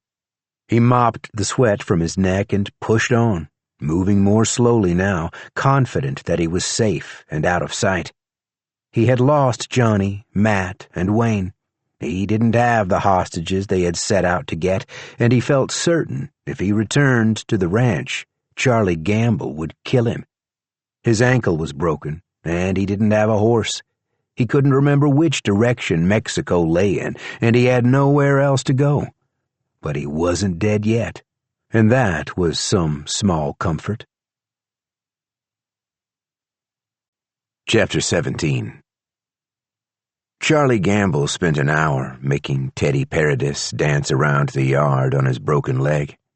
Every time Paradis fell, Charlie would cause him to get back up and stagger around in a slow circle until he fell again. Teddy screamed and cursed at Charlie, and eventually he began to cry. At last, Charlie grew tired of watching the old rancher twist in the dirt and cut off Teddy's head with a butcher's knife. He made the old man's body continue to dance about, but he no longer found it amusing. In the second hour, he shut all but 4 of the remaining ranch hands in the mess hall and sealed it with wards at the door and at each of the windows. He set the building on fire and stood at the edge of the flames, listening to the shrieks of the burning men. He made the 4 remaining men stand at attention and watch the fire. When the screams subsided and the smell of charred man-flesh had wafted away on the breeze, Charlie looked about for something else to help him while away the afternoon. Teddy Paradis's twitching, headless body stumbled against him, and he pushed it away, annoyed. His stomach was bothering him. Charlie burped and pulled a toad from his mouth, but it was dead. This had never happened before, and Charlie cast a suspicious glare at the rolling green clouds above the town, 2 miles up the main road. He let the dancing body fall down and lie still. Then he went into the house and checked the big grandfather clock in the front hall. It had not even been 3 hours since he sent the cowboys south to intercept the group coming to Riddle. He didn't know how long it would take them to stop the great red coach, but he thought he might have to wait at least 4 or 5 more hours to hear back from them. He growled. He had been stuck in the middle of nowhere for longer than he cared to remember, and he wasn't having fun anymore. He considered removing the wards from the mess hall and raising up the corpses of the ranch hands inside. He could pit them against the 4 remaining Paradise men, who were still rooted to their spots outside. Or he could send them marching up the road to Riddle or down the road to Buckridge. An army of dead cowboys might stir up some amusement. If he sent them to Riddle, they might even vex the witch a bit. But he knew it would be a minor inconvenience for her, at best, and it would certainly make her aware of him, if she wasn't already. He wasn't sure of his potency now that he was on her land. The dead toad was a bad sign. He wondered about the child. He wondered if the men he had sent to fetch her would succeed. He wondered if it might have been a good idea to send more men. He slit his horse's throat and examined the arterial spray across the grass of the paddock, surprised to see that the child was already moving toward him, and more quickly than a man on horseback could travel. As he watched the signs in the blood, he fretted. "Never send someone else to do what's best done yourself," he said aloud. "Sage advice, Mr. Rigby," he answered. "Oh, now I meant to say Mr. Gamble. My mistake. Think nothing of it," he said. He counted the cowboys standing outside the mess hall and saw there were only 3. "I thought there were 4 of you," he said to the nearest man. "Where'd the other one go?" "Walt left," Bill Cassidy said. "He tore off out of here when you was killing your horse." The gunshot wound Johnny Barth had inflicted was dark and leaking pus. "Well, how did that happen?" Charlie said. "I didn't say any of you could leave." "He stuck a penny under his tongue as soon as he saw you coming." A tear rolled down Bill's cheek. "I guess he was lucky he wasn't in the mess hall." "Well, well, well," Charlie said. "Somebody's taught you folks a trick or two." "Why can't you leave us be?" Bill said. "It's not in my nature to leave people be." "Then go somewhere else, mister. Bother somebody else." "I will, once I've concluded my business here. Maybe I'll take you with me, Bill Cassidy. You can take Mr. McDaniel's place at my side. I'll introduce you to pleasures you've never dreamt of." "I wish you wouldn't." "Pah! I miss Mr. McDaniel. I never had to make him do anything." Charlie tapped his feet and twirled about on the dirt path. Behind him, the dead horse rose on trembling legs and stood, waiting, its throat still dripping. "The child is coming," Charlie said, "and I think the witch must know I'm here, but I feel a strange reluctance to move on. Perhaps I'm tired. There's so little to engage me anymore, Mr. Cassidy." Charlie bent and picked up Teddy Paradis's ruined head. He turned it this way and that, examining it in the wan sunlight. "This is all so boring," he said. "Did you know I was born in a fire, Mr. Cassidy?" Bill was thinking about his mother, and the way she squinted when she smiled, how she had stroked his hair when he was young until he fell asleep, and how she had made him learn to read and write, even when he complained that those were useless skills for a cowboy, which he knew he would someday be. Now he wondered how long it had been since he had written his mother a letter, and he wondered who would tell her the news that he was dead. "This is my 100th body," Charlie said. "Or maybe it's the 1,000th. I lose track. I wasn't always called Charlie Gamble. You wouldn't be able to pronounce my original name. The name I had when the fire died and I rose as a swarm from the pit, my skin crusted with blood and ashes." He sighed. "I had worshippers then, and I did many terrible deeds, Mr. Cassidy. I laid with beautiful women, and they gave birth to horrors. I laid with beautiful men and planted the seeds of war. A king displeased me, and I marched against him. I conjured a plague of insects that consumed his army.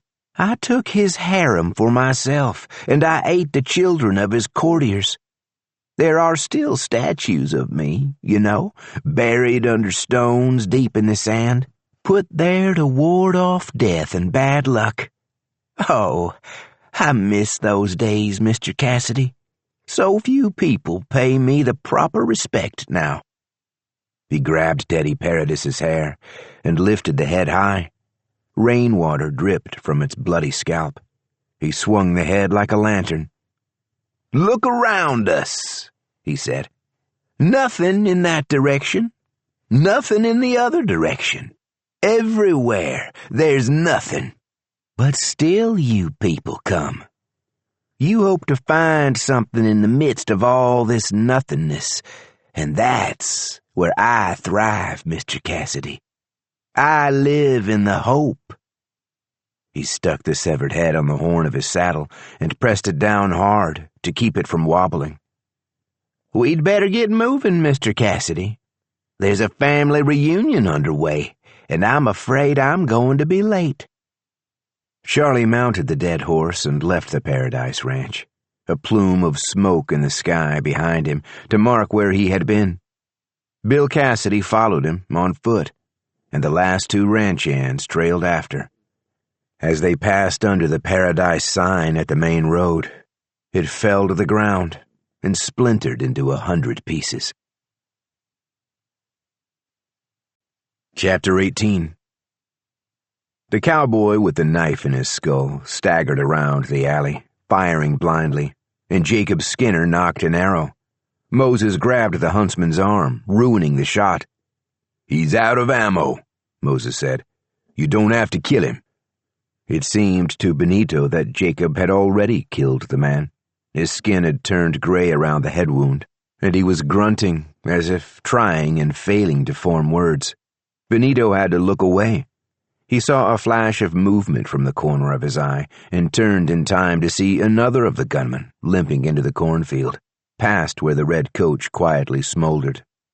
"There's one left," Benito said. "I will get him." "No," Moses said. "Wait." But Benito was already gone, chasing after the last of their attackers. The body of the dead horse twitched as its muscles cooled. Its hide smelled like burned hair and steak. Benito ran on through the narrow space between buildings to a flat, grassy path beyond. The man had already disappeared into the corn ahead, and Benito didn't pause before plunging in after him. Green husks rasped against his skin and tore at his clothing, and he felt like he was running very fast, pushing the stalks down and leaping ahead before they could whip back at him. He knew he wasn't as smart as Moses, nor as skilled as Jacob, nor as handsome as Ned, but he was younger than any of them. He could run quickly, and he was strong. He would catch the gunman who had pinned them down in the alley. He would show them all how capable he was, and the others would be proud of him. The rows of corn went on, and some of the stalks reached high above his head. Benito could hear faint sounds behind him that made him think Moses and Jacob had followed, but he was sure he would catch the gunman first. The broken stalks and trampled rows ahead made Benito feel he was close, and perhaps even gaining ground. The man had been limping, and Benito had all the energy in the world after escaping death in the narrow alley. And then he crashed through a row, and the gunman was sitting on the ground in front of him, tugging at his boot. Benito stopped, surprised. The gunman dropped his boot and scooped up his rifle. He didn't bother to aim. He raised the weapon and fired. There was a deafening explosion, and Benito fell, snapping the springy stalks behind him. He landed with a thud that raised a cloud of chaff and dust around him. It seemed there was something heavy sitting on his chest, and he couldn't breathe. But above him the sky looked very blue. He was glad the storm was still miles away, so he could see how pretty the sky was. He watched a bird glide in tight circles above him. He heard corn rustling nearby, and the gunman hobbled into view, his rifle gripped tight in both hands. "Damn it," the man said. "All I wanted was to go to Mexico. I never wanted to kill nobody." A man with a droopy mustache appeared in the space between the rows. He knelt beside Benito and rested his hand on the boy's chest. He smiled at Benito and nodded, and Benito smiled back. He understood that this was the husband of Rose Nettles, and he was glad to finally meet him. "I think I am going to see Marie," Benito said to the man. Behind Rose's husband, the gunman raised his rifle again, and Benito tried to put a hand up. He didn't think he could stop the round, but the man was standing too close, and Benito couldn't see the sky. There was a sudden flurry of movement, and Jacob Skinner burst into sight. He slammed into the gunman, who fell to one side and dropped the rifle. There was a snapping sound, sharp and distinct, above all the sounds of the cornstalks and the insects, and the man grunted in surprise. Benito could see that his foot was bent at an odd angle. He fell to the ground beside Benito and turned his head to look at him, his eyes wide. He opened his mouth, but before he could speak, Jacob hauled him up by his hair and slit his throat. A gusher of blood spilled out onto the dirt. Jacob dropped the body. The gunman's eyes were still open. The huntsman knelt beside Benito and frowned. "I am dead," Benito said. "Not yet," Jacob said.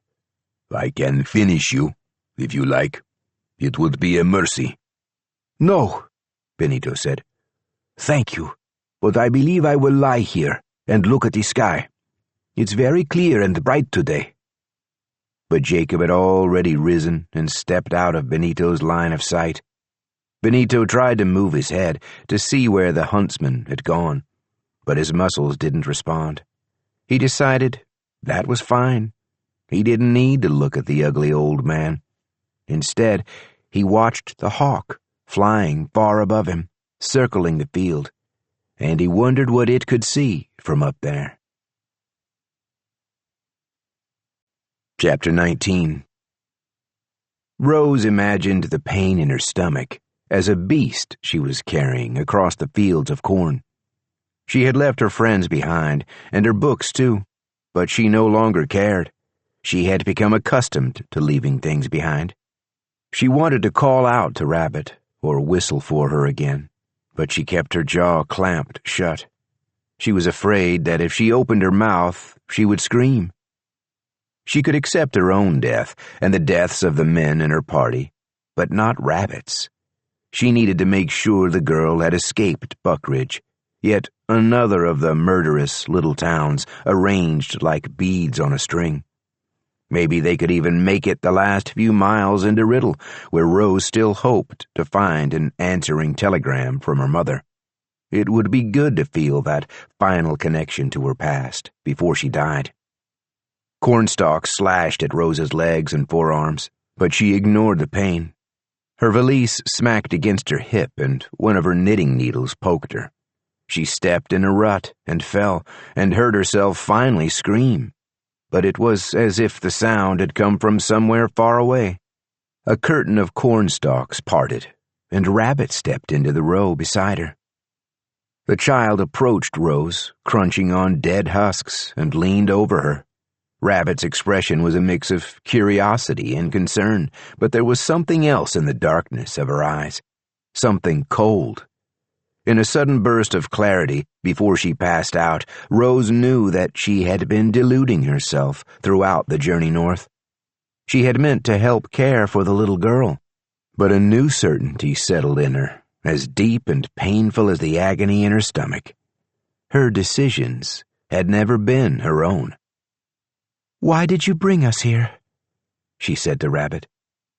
The girl cocked her head to one side and opened her mouth as if to speak, but the sky opened up and blackness poured out, and Rose felt relief wash over her as she was swallowed up and destroyed. Chapter 20. Roy Olin saw a column of smoke above Buckridge and spurred his horse faster, leaving Doc Pretty behind. A mile outside town, he had to move off the road as a team of 3 horses, tethered to a broken rig, trotted past. When they had gone, Roy whipped his horse into a full gallop. Townsfolk milled about in the street, some of them watching a wagon burn itself out, others carrying bodies. Roy dismounted so he could talk to Luke Radkins, who stood on the porch of the milliner's store, surveying the chaos as if it were an ordinary Saturday evening. "That one there is Johnny Barth," Luke said, pointing to one of the bodies. "You know him from off the Paradise spread. Rode in with a couple other fellas and shot poor Earl." "Shot Earl? Killed him dead." "What do you mean they killed Earl? Nobody killed Earl. Hell, I ain't been gone more than an hour or 2. "Earl's dead as can be, Roy, and them Paradise boys done it." Roy left Luke and ran up the street toward the sheriff's office. He saw Earl's hat before he saw Earl. It was rolling on its brim, carried along by the breeze. Roy picked it up and dusted it off.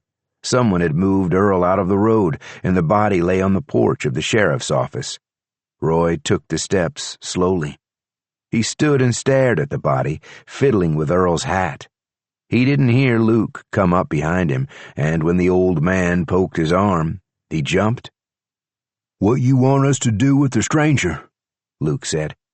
"I don't figure you'll want to arrest him, since it was the Paradise boys done most of this. The only thing I don't know is how the coach caught fire. That one's a mystery to me." "What stranger?" "The Negro Earl was talking to when he got shot. He's right over there with his friend. Won't leave his side." Roy finally noticed Moses Burke sitting in the alley beside the sheriff's office with his back against the porch. There was another man on the ground with his head in Moses's lap. Moses was holding a yellow hat. "Get a couple men and put Earl in a cell," Roy said to Luke. "You want us to put him in a cell?" I swear, Luke, I was scarcely gone an hour. I don't understand how this could happen."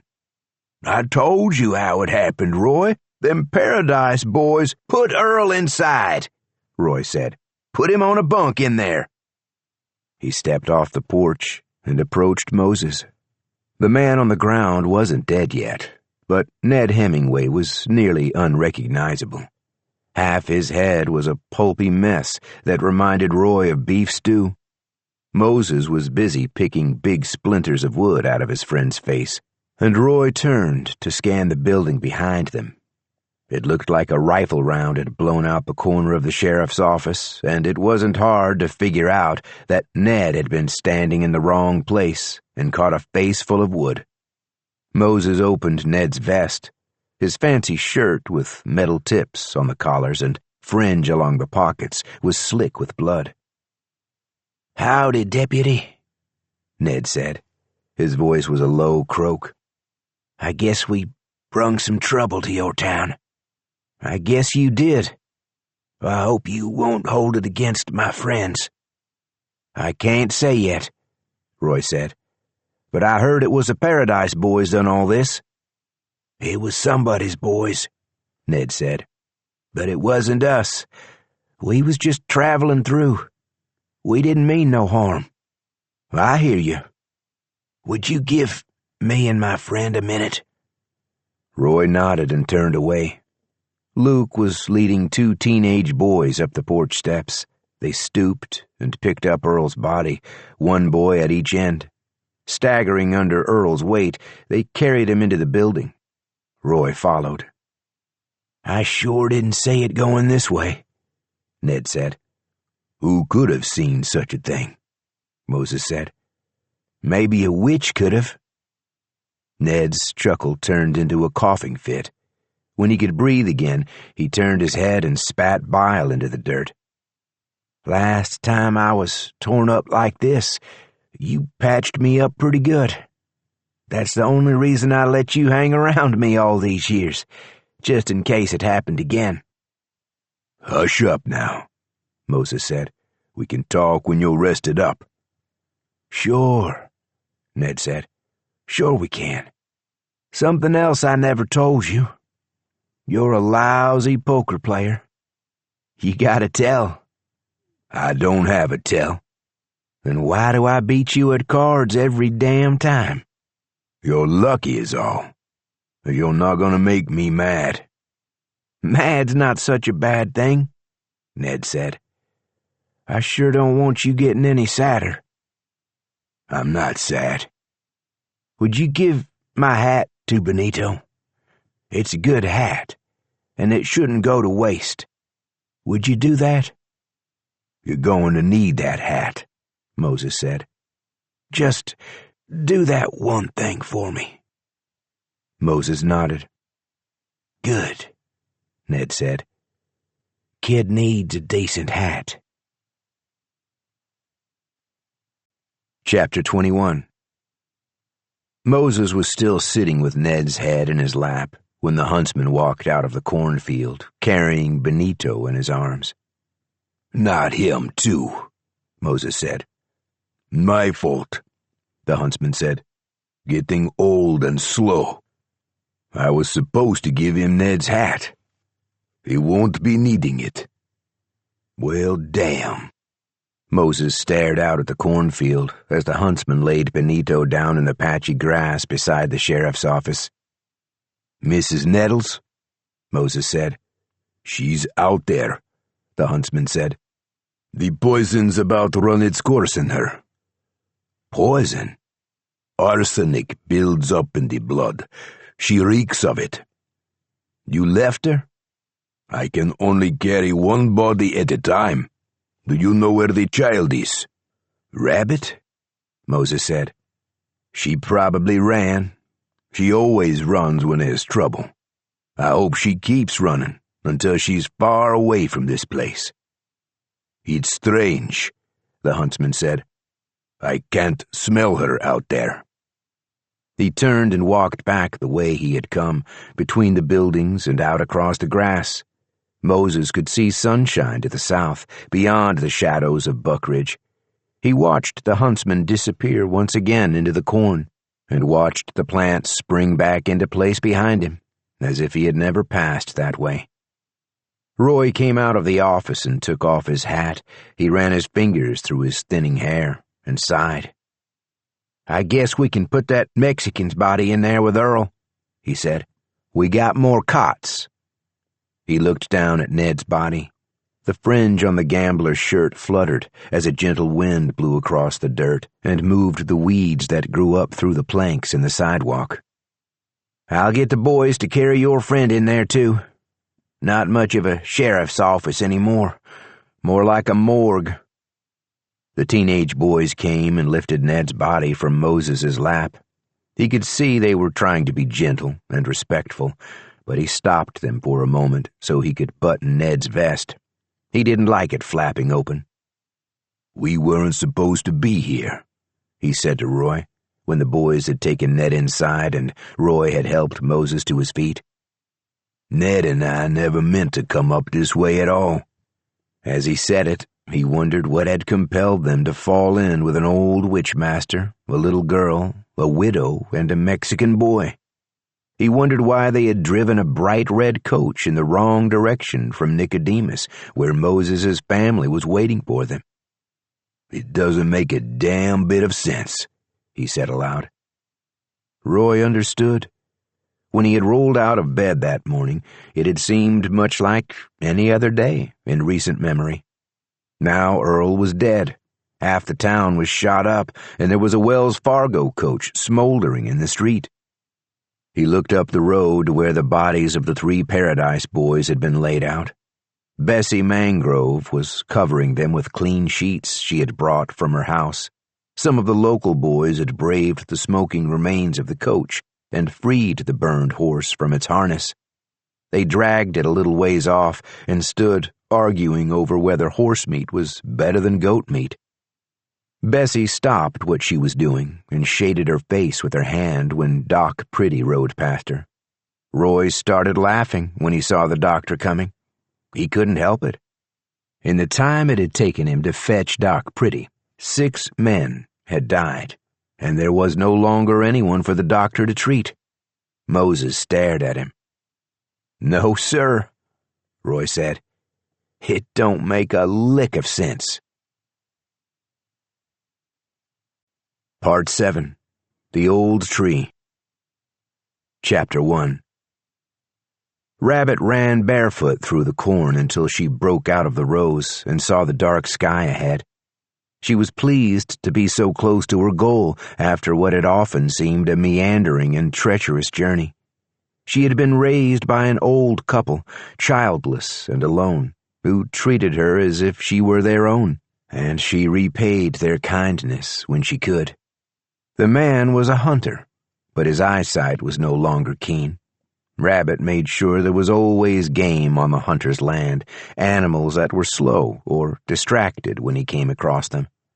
Sometimes the old man would bring her things, mushrooms from the woods, or moss from the side of a tree, or a tattered squirrel tail, and she would use them to perform small magics for the couple. She kept the house in the woods free of mice in the wintertime and free of mosquitoes in the summertime. Bad weather tended to pass to one side of them or the other. The hunter's wife always found what she needed in the pantry, and the fire was never difficult to light. The old man died first. He tripped over a root and fell on an arrow he had knocked.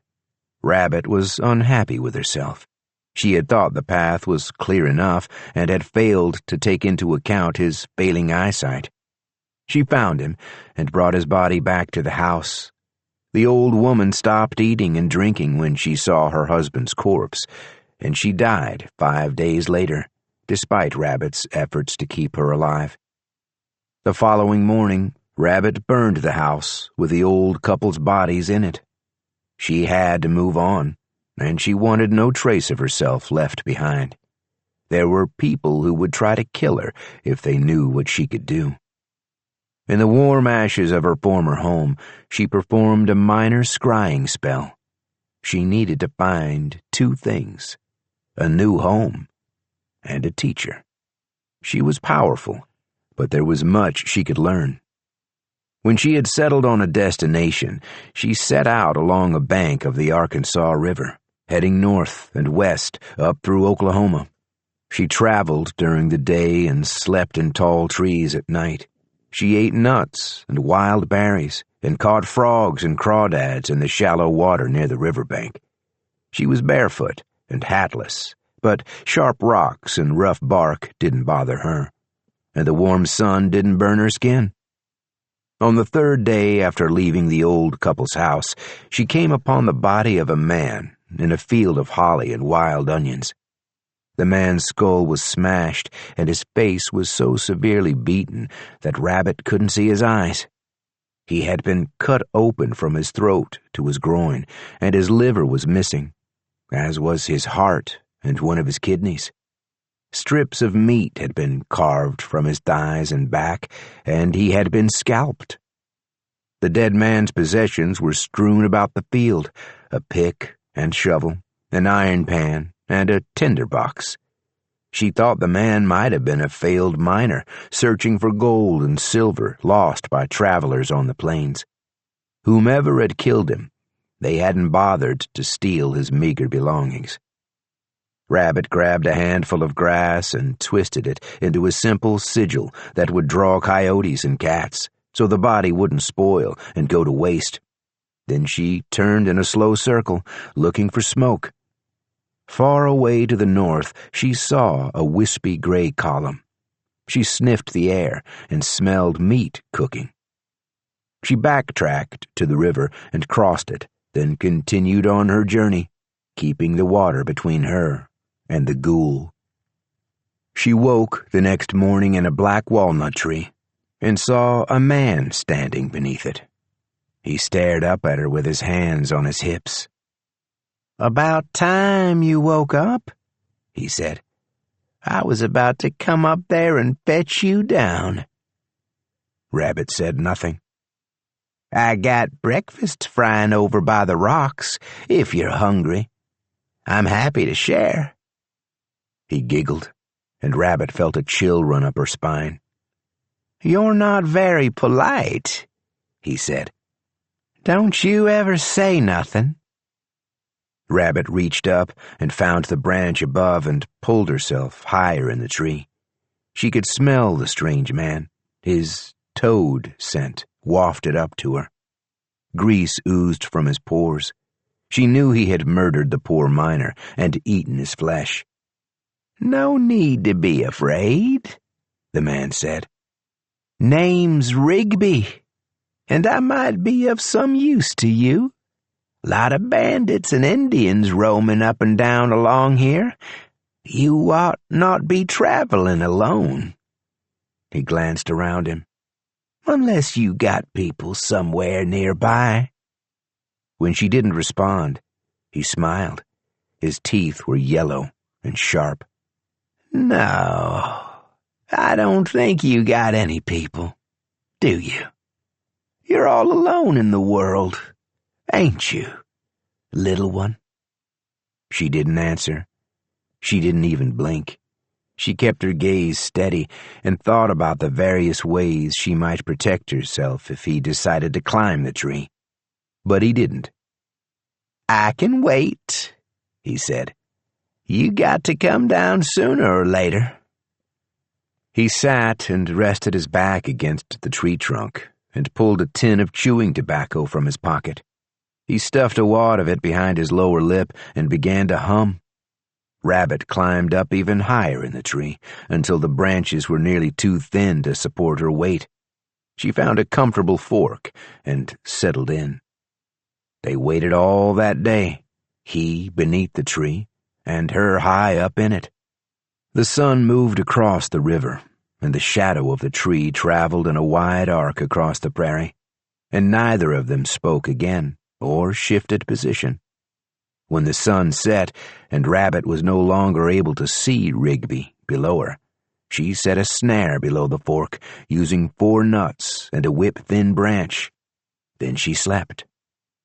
When she woke, the sky was pale in the east, and dew coated the leaves around her.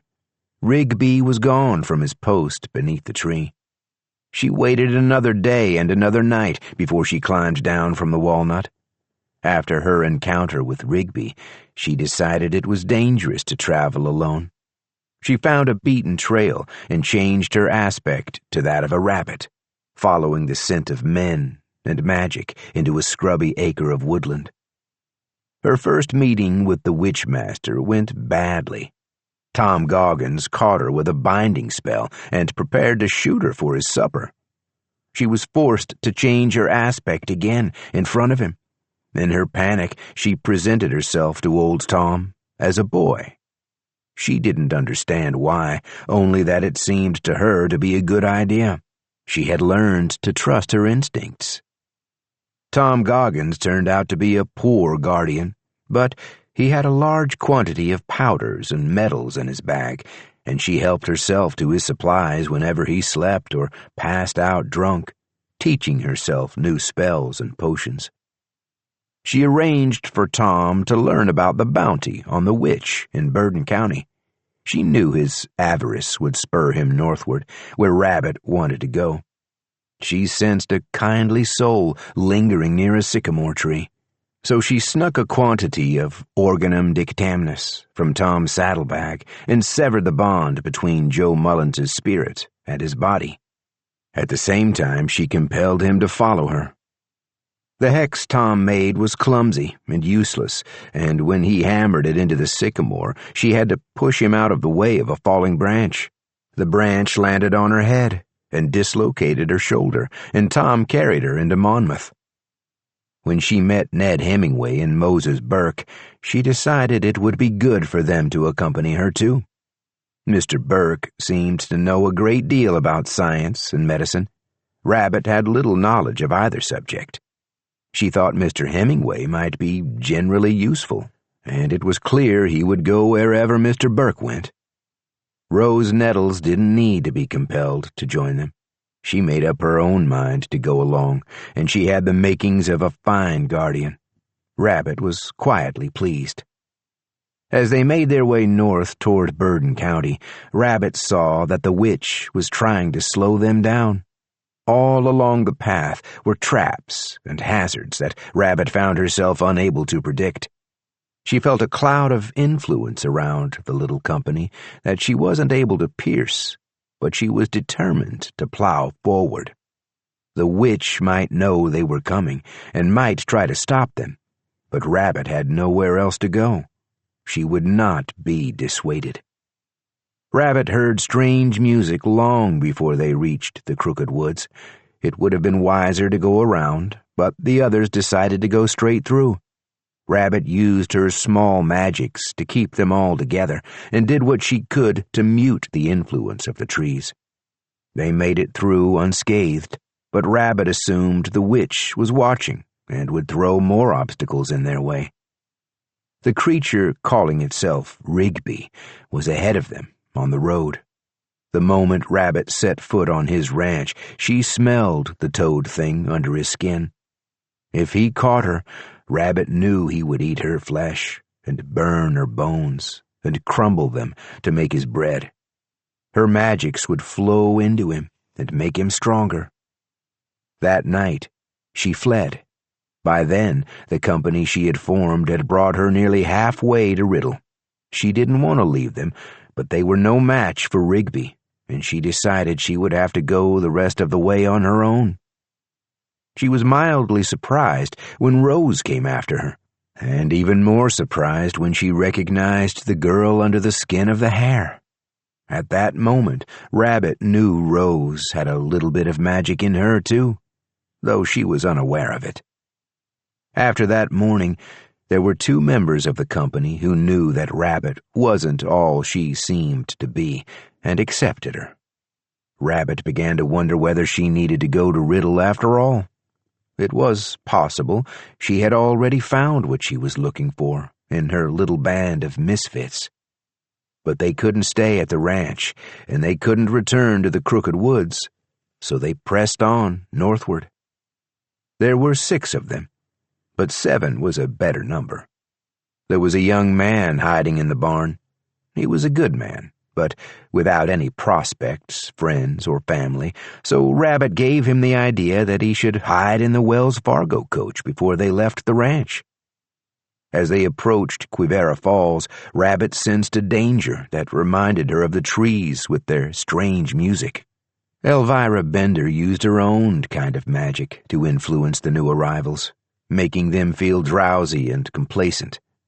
Rabbit fled again, but this time she sought out Joe Mullins and hurried him up the road. Even with Joe's help, they barely escaped Quivira Falls, and they lost old Tom along the way.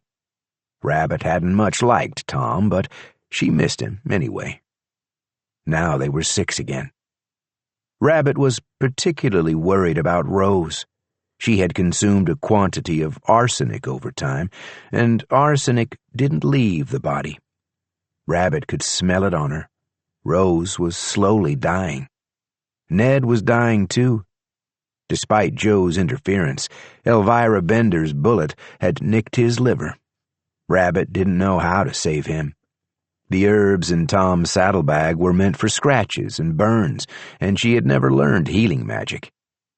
Rabbit felt certain she would lose them all, one by one, on the road to Bourbon County.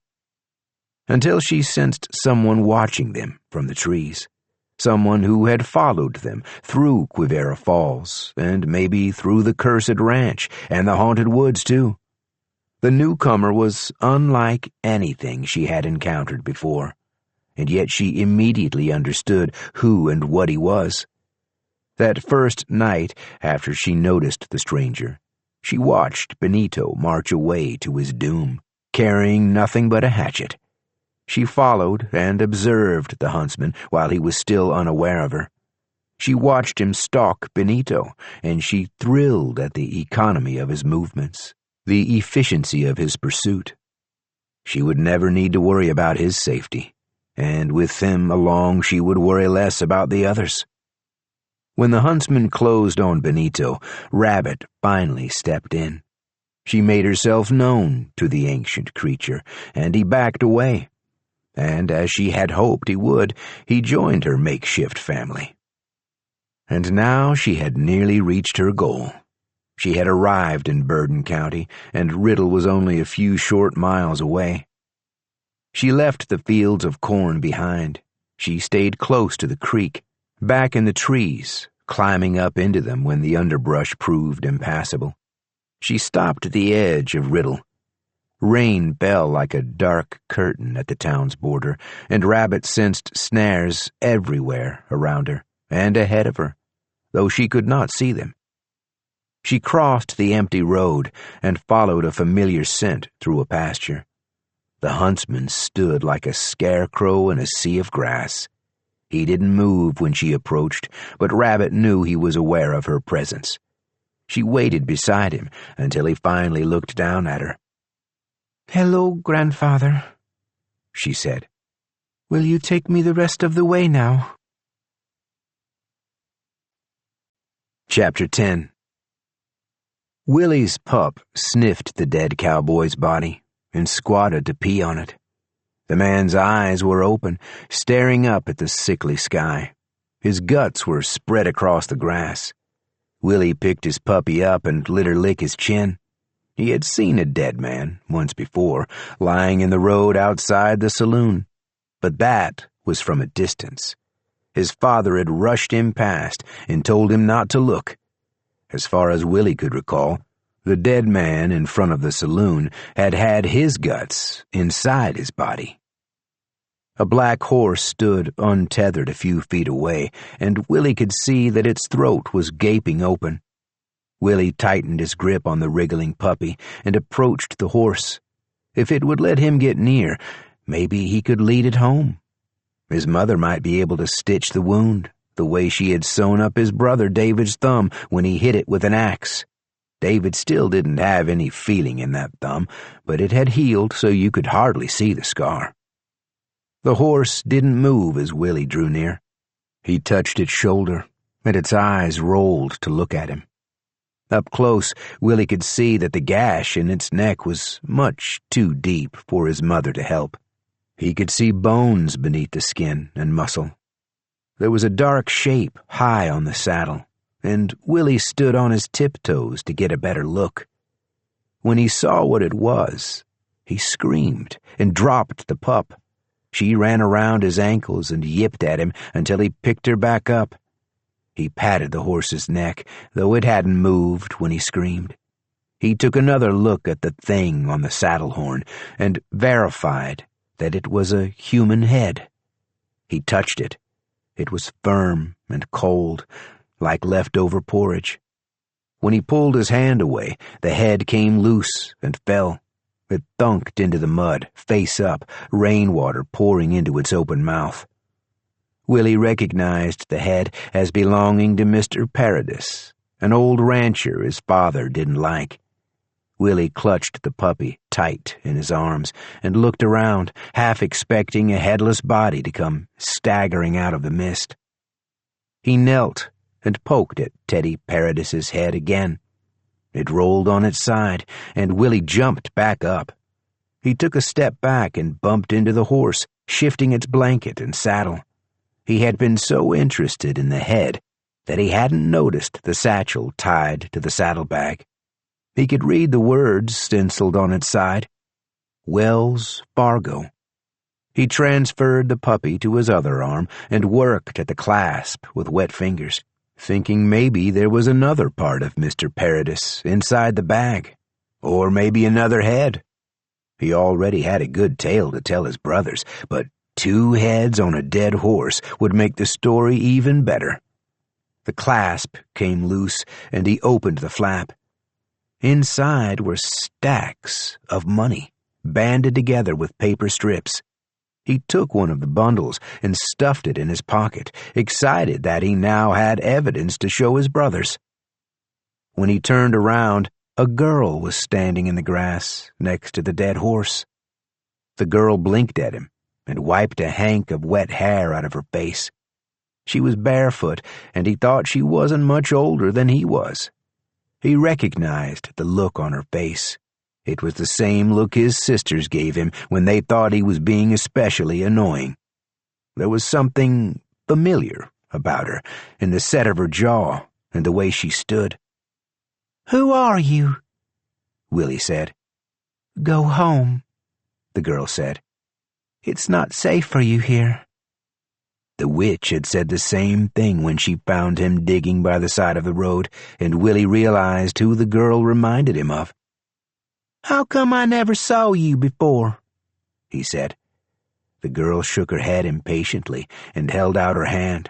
A strong gust of wind whooshed across the grass and pushed Willie toward the narrow road behind him. "Go home," the girl said again.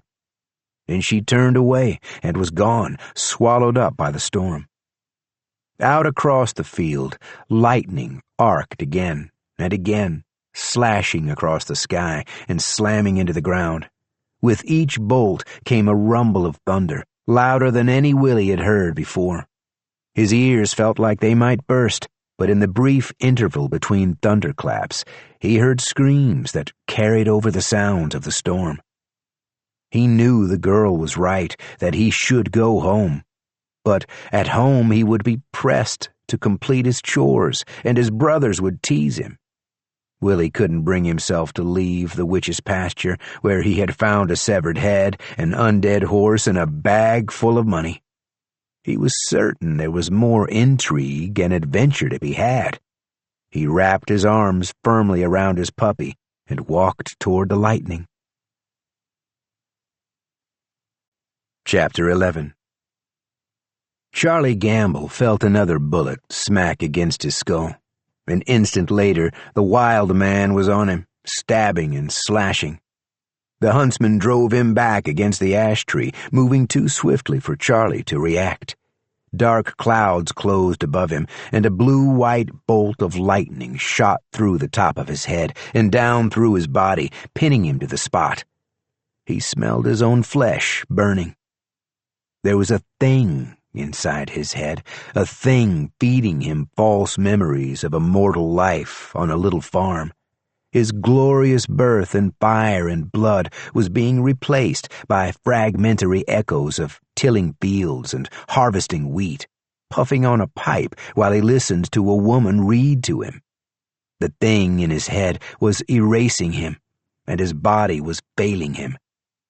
He flung the wild man far across the pasture and out of sight, hoping for a few seconds to heal and think. The effort took more out of him than it should have. He belched and felt his mouth fill and spat a black shape into his hand. It was mangled and lifeless, and he threw it away in the grass. Another bullet hit him in the thigh, and he stumbled. The black cowboy was circling him at a distance, methodically firing at Charlie, wearing him down. The black man's body was strong, but Charlie wasn't close enough to take it over. He considered his options. The wild man and the witch had fierce protective magics. He might kill them, but he would never own their bodies. The girl they were protecting was another matter. Her body was young and strong, and she was still unskilled with magic. But when he looked for her again in the tree, she was gone. Charlie scanned the terrain for the girl and was surprised by another bolt of lightning that brought him to his knees. Green tendrils poked up through the soil, wrapping around his limbs, exploring his dead flesh for openings. The witch stretched her arms wide to the storm, and the air crackled with electricity. Charlie gestured, and she burst into flames, liquid fire flowing across her limbs.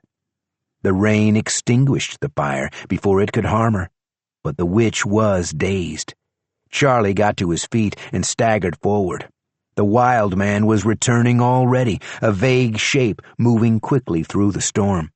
Charlie wasn't sure he was a man anymore. He looked like a dog. He finally spotted the girl standing in the grass 20 yards from him. Charlie hadn't noticed her approach. He grinned and took another difficult step forward. Each of his legs felt like it weighed 1,000 pounds. The thing inside him was still eating his memories. The girl held out her hand, and the huntsman stopped in his tracks. She lifted her other hand, and Charlie heard a train rumbling toward him. He experienced a confusing moment as the horizon disappeared and the sky split apart. A bank of clouds twisted and dipped, then dipped again, and a black funnel spiraled toward the ground. Charlie lost his focus for a moment, and the farmer thing inside him took over. In that instant, Charlie understood what a tornado was, and that he needed to look for a ditch or a gully in the field. But the farmer wouldn't let him. Charlie stood motionless, unable to run or even fall to the ground. The tornado whirled and hopped above the prairie, following a twisted route. Moses was the first to react, backing toward the road. The huntsman tried to pull Rabbit to safety, but she waved him away. He stood behind her, unwilling to leave, sheltering her in his arms. Sadie took a step toward her tree, then changed her mind and followed Moses. They both took cover in the gully beside the road as the tornado passed overhead. It jumped over them and hit the field, churning up soil and flinging stones. The twister was charcoal against the smooth gray-green sky, and the noise it made drowned out every other sound. Charlie fought for control of his body and tried to alter the tornado's course, but it came on. He caused the air to catch fire around it, but it siphoned the flames into itself, whooshing and wheeling and crackling. The grass beneath it turned black as it came. It reached the great ash tree in the middle of the field and hovered in place for a split second, the mass of the tree like an anchor. Then, with a horrible rending sound, the tree was pulled out of the ground, flinging mud the length and breadth of the pasture. It spun, its branches bending and breaking. A twisted root skewered Charlie as the tree toppled and rolled beneath him. The sky opened again, and lightning branched down, striking the tree. The mass of ash groaned and shivered, then split in two down its length. Charlie was thrown free, and he felt the spirit of the farmer leave him. He stood and laughed, and the air around him rippled with energy. "Enough!" Rabbit shouted. She pointed at him, and a spark flew from her finger. Charlie Gamble exploded in a shower of gristle and shimmering black toads. Nobody there knew his name, but if Benito Cortez had finished the trip to Riddle, Kansas, he might have told them a little about Charlie. So might Sheriff Earl Hickman, though his knowledge had come second-hand. The echoes of thunder faded, and as suddenly as it had appeared, the tornado retreated into the clouds. The rainfall became a gentle spring drizzle. Rabbit breathed a sigh of relief and turned her face to the sky, letting the rain cool her skin. Moses dragged himself out of the gully and rolled over on his back, half certain that he was dead after all. He grinned at the huntsman, who stared in wonder at the ruined pasture. Sadie crawled over Moses and stood. Then she ran toward the charred crater where her tree had stood. "The toads!" she yelled. "You have to kill the toads!" Chapter 12. Killing the demon was the hardest thing Rabbit had ever done. She wanted to lie down in the grass and sleep, but the witch was shouting about toads.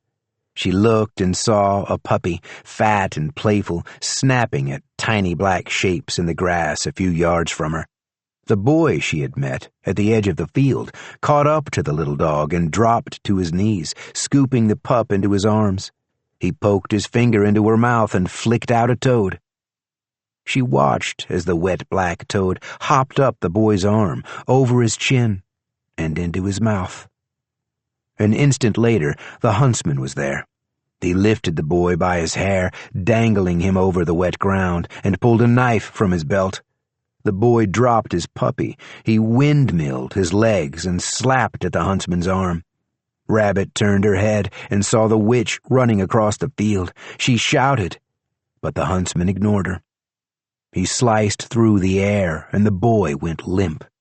The huntsman pulled the toad from the boy's mouth and crushed it in his fist. The witch screamed and clapped her hands. The pasture shook, grass bent around her in a wide circle, and a bolt of lightning flew from the sky, striking the huntsman between the eyes. Rabbit's vision went white. Chapter 13. The rain stopped as suddenly as it had begun. Sadie carried the boy's body, and Rabbit followed with the puppy in her arms.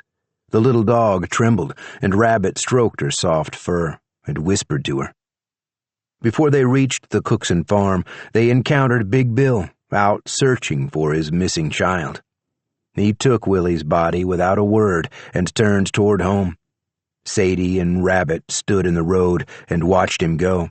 Then Sadie turned her face to the sky and spoke without looking at the girl next to her. "I never knew I had a daughter," she said. Rabbit scratched the puppy behind her ears and said nothing. "No," Sadie said. "That's not entirely true. I don't remember anything from before. I woke up on the riverbank, and a doctor told me I had carried a child. I just never—" She trailed off and was silent for a long moment. "I guess I wasn't much older than you are," she finally said. "I told that boy to go home," Rabbit said. "I told him to," Sadie said. "He made his choice." "You didn't have to kill him," Rabbit said. Sadie understood she wasn't talking about Willie Cookson. "I didn't kill him," she said. "When the lightning passed, I looked for the huntsman's body, but it was gone." She thought it was possible he had dragged himself away to die, but she doubted it. Jacob Skinner, or whatever name he went by, was very hard to kill. "I don't know your real name," she said to Rabbit. "The man and his wife called me Girl, and old Tom called me Rabbit because I was a rabbit when he found me. Those are labels, not names." Rabbit shrugged. "Anyway, I'm glad to finally meet you," Sadie said. "Can I stay?" Rabbit said. "No," Sadie said. "At least, not here. But when I move on, I won't stop you from following if you won't. It's a free world for some." Rabbit put her nose in the puppy's fur. When Sadie turned and headed for home, Rabbit went with her. Chapter 14. The little house with green shutters was busy all the next day. People came and went, and Sadie grew frustrated at times because she wanted to rest and think, and she wanted to talk to the girl who had come so far to find her. Walt Traeger busied himself in Sadie's kitchen, making watercress sandwiches and lemonade. He set out a platter of cheese and bread and tiny sausages, but few of Sadie's visitors ate anything. Rose woke with a sour taste in her mouth and a mild headache, but the pain in her abdomen had gone. She was delighted to see Rabbit, and she hugged the girl so hard that Rabbit could scarcely breathe. Rabbit's puppy squirmed in the small space between them. When it nipped at her arm, Rose released Rabbit and took a step back. "Where are the others?" Rose said. Rabbit shook her head. She had rarely spoken more than a dozen words at a time, not even when she had lived with the old man and his wife by the banks of the Arkansas River. There was too much to tell Rose, and she didn't know how to tell it. "They're dead," she said at last. "All of them? Ned, Moses, Benito, even Jacob?" "Not Moses," Rabbit said. "He's alive." Roy Olin came to the house an hour after dawn, driving a wagon. In the back were 4 bodies, covered with blankets. Roy sat outside and waited until Sadie came out onto the porch. "Deputy," she said, "what can I do for you?" He tipped his hat. "I guess I'm not a deputy anymore, miss," he said. "Earl's dead." He rubbed a hand over his face and sighed.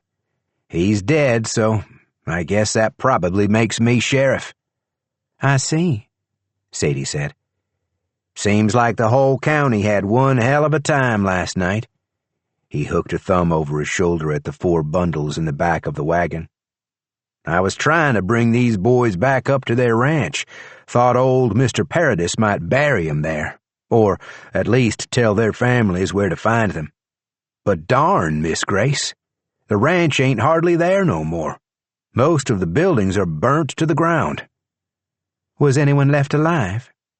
Roy shook his head. "I never seen anything like it. I suppose I'll take these boys over to the cemetery. Going to be a lot of fresh graves out there pretty soon." "Do you have Wayne Traeger there?" Sadie pointed to the back of the wagon, and Roy nodded. "Oh, poor Walt," she said. "He's lost his brother." "Walt's alive?" "He's in the house."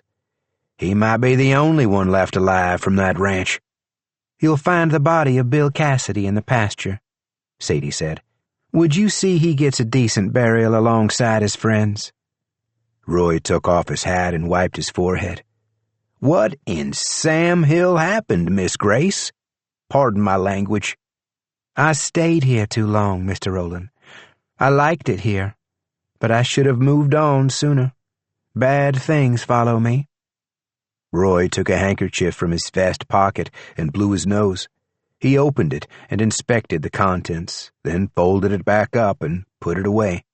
"I don't intend to be mean-spirited toward you," he said without looking up.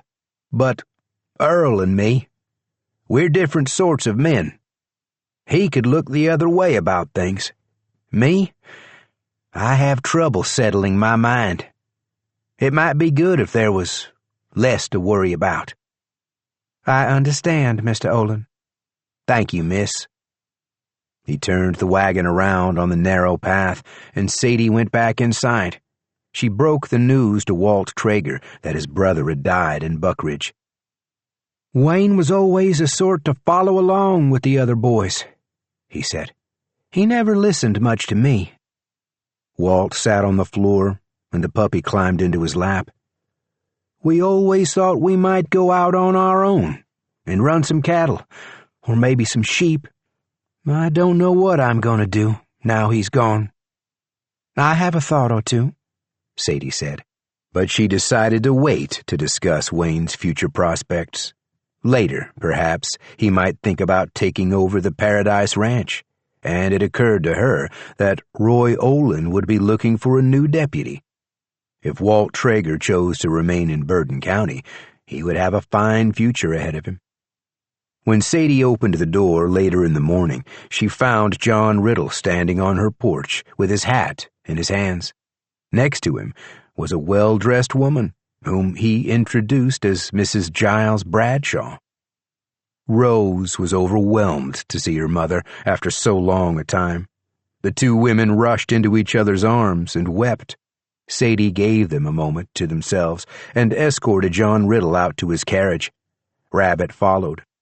When they were alone, watching the carriage bounce away on the graded path, Rabbit asked, "Where will we go now?" "We?" Sadie shook her head. "Sorry. It's going to take me some time to get used to this." Rabbit shrugged. "I don't know where we should go next," Sadie said. "Maybe we need a little help deciding." She plucked a hair from her head and pulled it taut. It glowed red in the sunlight. "Go ahead," she said to Rabbit. Rabbit pulled out a brown hair. When she held it up between her hands, it flickered green and yellow. "Now think about your question, and let it go." "That's all?" "That's all," Sadie said. "The magic is in us and all around us, and if you ask the right question, it will always provide an answer." They released their grip at the same time, and the two strands of hair floated away, intertwining as they rose into the air. "East," Sadie said. "They're drifting east." "And north," Rabbit said. "True. I guess northeast is as good a direction as any." "But that wasn't magic," Rabbit said. "That was the wind." "What do you think magic is?" When they rejoined Rose and her mother, Rose was almost vibrating with excitement. "She's asked me to return home with her," Rose said, "to Philadelphia. My house is large and empty," her mother said, "and it echoes when I speak. I would very much like to have my daughter back." Rose knelt in front of Rabbit and took her hands. "She said you can come with us. You could live in a big house and go to a proper school and take baths and wear shoes. Would you like that?" Rabbit bit her lower lip and looked up at Sadie, then shook her head. "You should go," Sadie said. She tickled the puppy's ears. "Mrs. Nettles knows about children. She can give you a better life than I could." "Oh, no," Rose said. "We wouldn't dream of separating you now that you've found each other. And besides, I think I owe you my life. Would you let me return the favor?" "You're both welcome to come with us," Mrs. Bradshaw said. "There's more than enough room." Sadie looked around at her plain but comfortable home, at her books and plants. She looked at the others, 3 people she had just met and knew little about. She had always made her own way in the world, and the idea of going away with Rose Nettles and her mother felt uncomfortable and frightening. But Rabbit was smiling up at her, and Sadie felt something she hadn't experienced before, and didn't entirely understand. All she knew was that her life of solitude and independence was gone. It almost made her angry. "Philadelphia," she muttered. "North and east." "What was that, dear?" Mrs. Bradshaw said. Sadie cleared her throat. "Thank you," she said, with all the grace she could muster.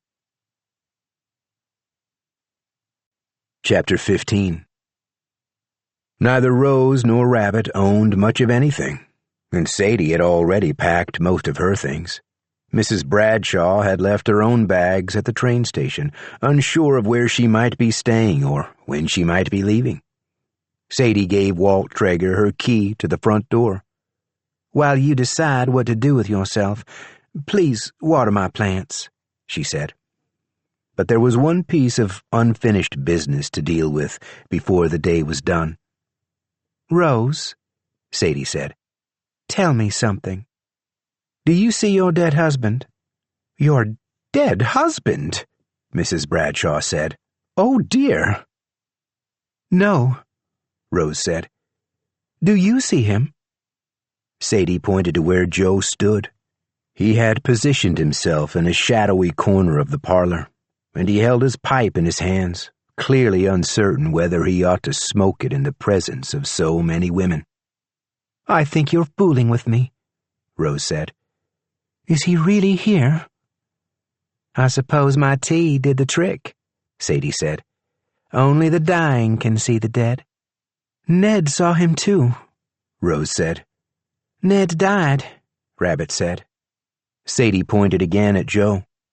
"This is a problem. He ought to be with his body." "I made him follow me," Rabbit said. "I'm sorry." "We need to send him back," Sadie said. "You should thank him for his help before you release him. He nearly went to pieces when the demon did." She frowned at Sadie. "If he goes home to his body, won't he be lonely? No one's there at his farm anymore."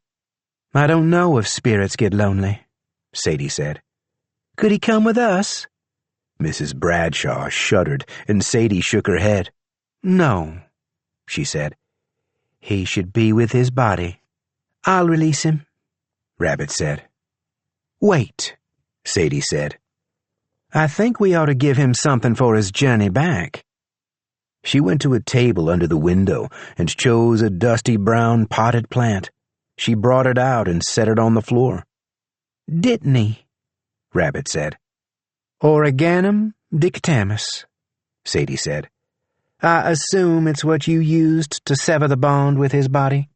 But this plant is dead." "So is Joe," Sadie said. "He ought to be able to carry a little of it with him." Rabbit smiled. "Then let's show him how to use it." Chapter 16. A small crowd had gathered at the station to see for themselves that the witch was leaving. Sadie looked for Sarah Cookson with a mixture of eagerness and dread, but Willie's mother had stayed home. Sadie wasn't sure what she might have said to Sarah if she'd had the chance. She couldn't think of anything that would help either of them feel better about what had happened. She had overstayed her welcome, and Willie had paid the price. John Riddle saw the look on her face and misinterpreted it. "You can always come back and visit the place," he said. "I'll still be here." Sadie offered him a sad smile. "I hope you won't be, John," she said. "I hope someday you'll go someplace where there are lots of pianos and people line up for blocks to hear you play." "Maybe I'll come visit you in Philadelphia," he said. "I'll bet they have a piano or two there." "I'm sure they do." Moses Burke had come to say goodbye to Rose and Rabbit. "I have a puppy now," Rabbit told him. "She has to ride in a cage with the bags." "What's her name?" Moses said. "I don't know yet," she said. "It's a large decision to make." "I'm not used to hearing your voice," he said. "I like it." He tipped his hat to Rose. "Mrs. Nettles," he said. "It was a pleasure making your acquaintance." "I almost forgot," Rose said. She rummaged in her bag and pulled out a long red scarf. "I knitted this for you, for when the cold weather comes." He took it from her and wrapped it around his neck. "I'll cut a dashing figure with this," he said. "I was knitting one for Mr. Hemingway, too. But I never—" She broke off, and Moses nodded. Rabbit interrupted their awkward silence. "What's in that bag?" Moses glanced at the Wells Fargo satchel tied to his saddle. "Found it in the field, next to a dead horse. I don't figure it belongs to anybody at this point." "You could return it to the bank," Rose said. "I could," Moses said. "Or I could give my friend the fanciest damn funeral anybody's ever seen. I'll make up my mind about it pretty soon." Mrs. Bradshaw came to the edge of the platform and beckoned to them. "It's time to go," she said. An excited murmur ran through the crowd, and people began to move to one side or another. The hairs stood up on Moses's forearms, and Rabbit disappeared. Sadie heard a loud report, and something whizzed past, slamming into the locomotive behind her. Andrew King, The aggrieved widower, who had put a bounty on her head, pushed his way through the throng, aimed his revolver at Sadie's head, and pulled the trigger. The bullet could be seen to freeze in midair. It trembled, then fell in a slow arc, thunking uselessly into the dirt at Sadie's feet. A split second later, there was another gunshot, and a hole appeared in Andrew King's forehead. He dropped his gun and fell lifeless on the tracks. Moses holstered his Colt. "You shot him," Rose said. "Thank you," Sadie said. Rabbit was there again. She came to Moses and took his hand. "You have to go," she said. "Someone's going to fetch Roy Olin pretty soon," Sadie said. "All of you, get on the train right now," Mrs. Bradshaw said. "You too, Mr. Burke." "Thank you," he said, "but Ned Hemingway's waiting for me down in Buckridge, and neither of us has failed the other yet." "Be safe, Mr. Burke," Rose said. She kissed his cheek, and he turned away. "Always was." Moses mounted his Appaloosa and turned her around. Without another look back, he rode through the crowd and out of Riddle. Nobody tried to stop him, and nobody moved to pick up the body of Andrew King. He had not been well liked. The two widows, the witch, and Rabbit Grace boarded the train. The crowd broke up in twos and threes and left the station. There were chores to be done. The locomotive built up steam and chugged away down the track, billowing smoke and cinders behind it.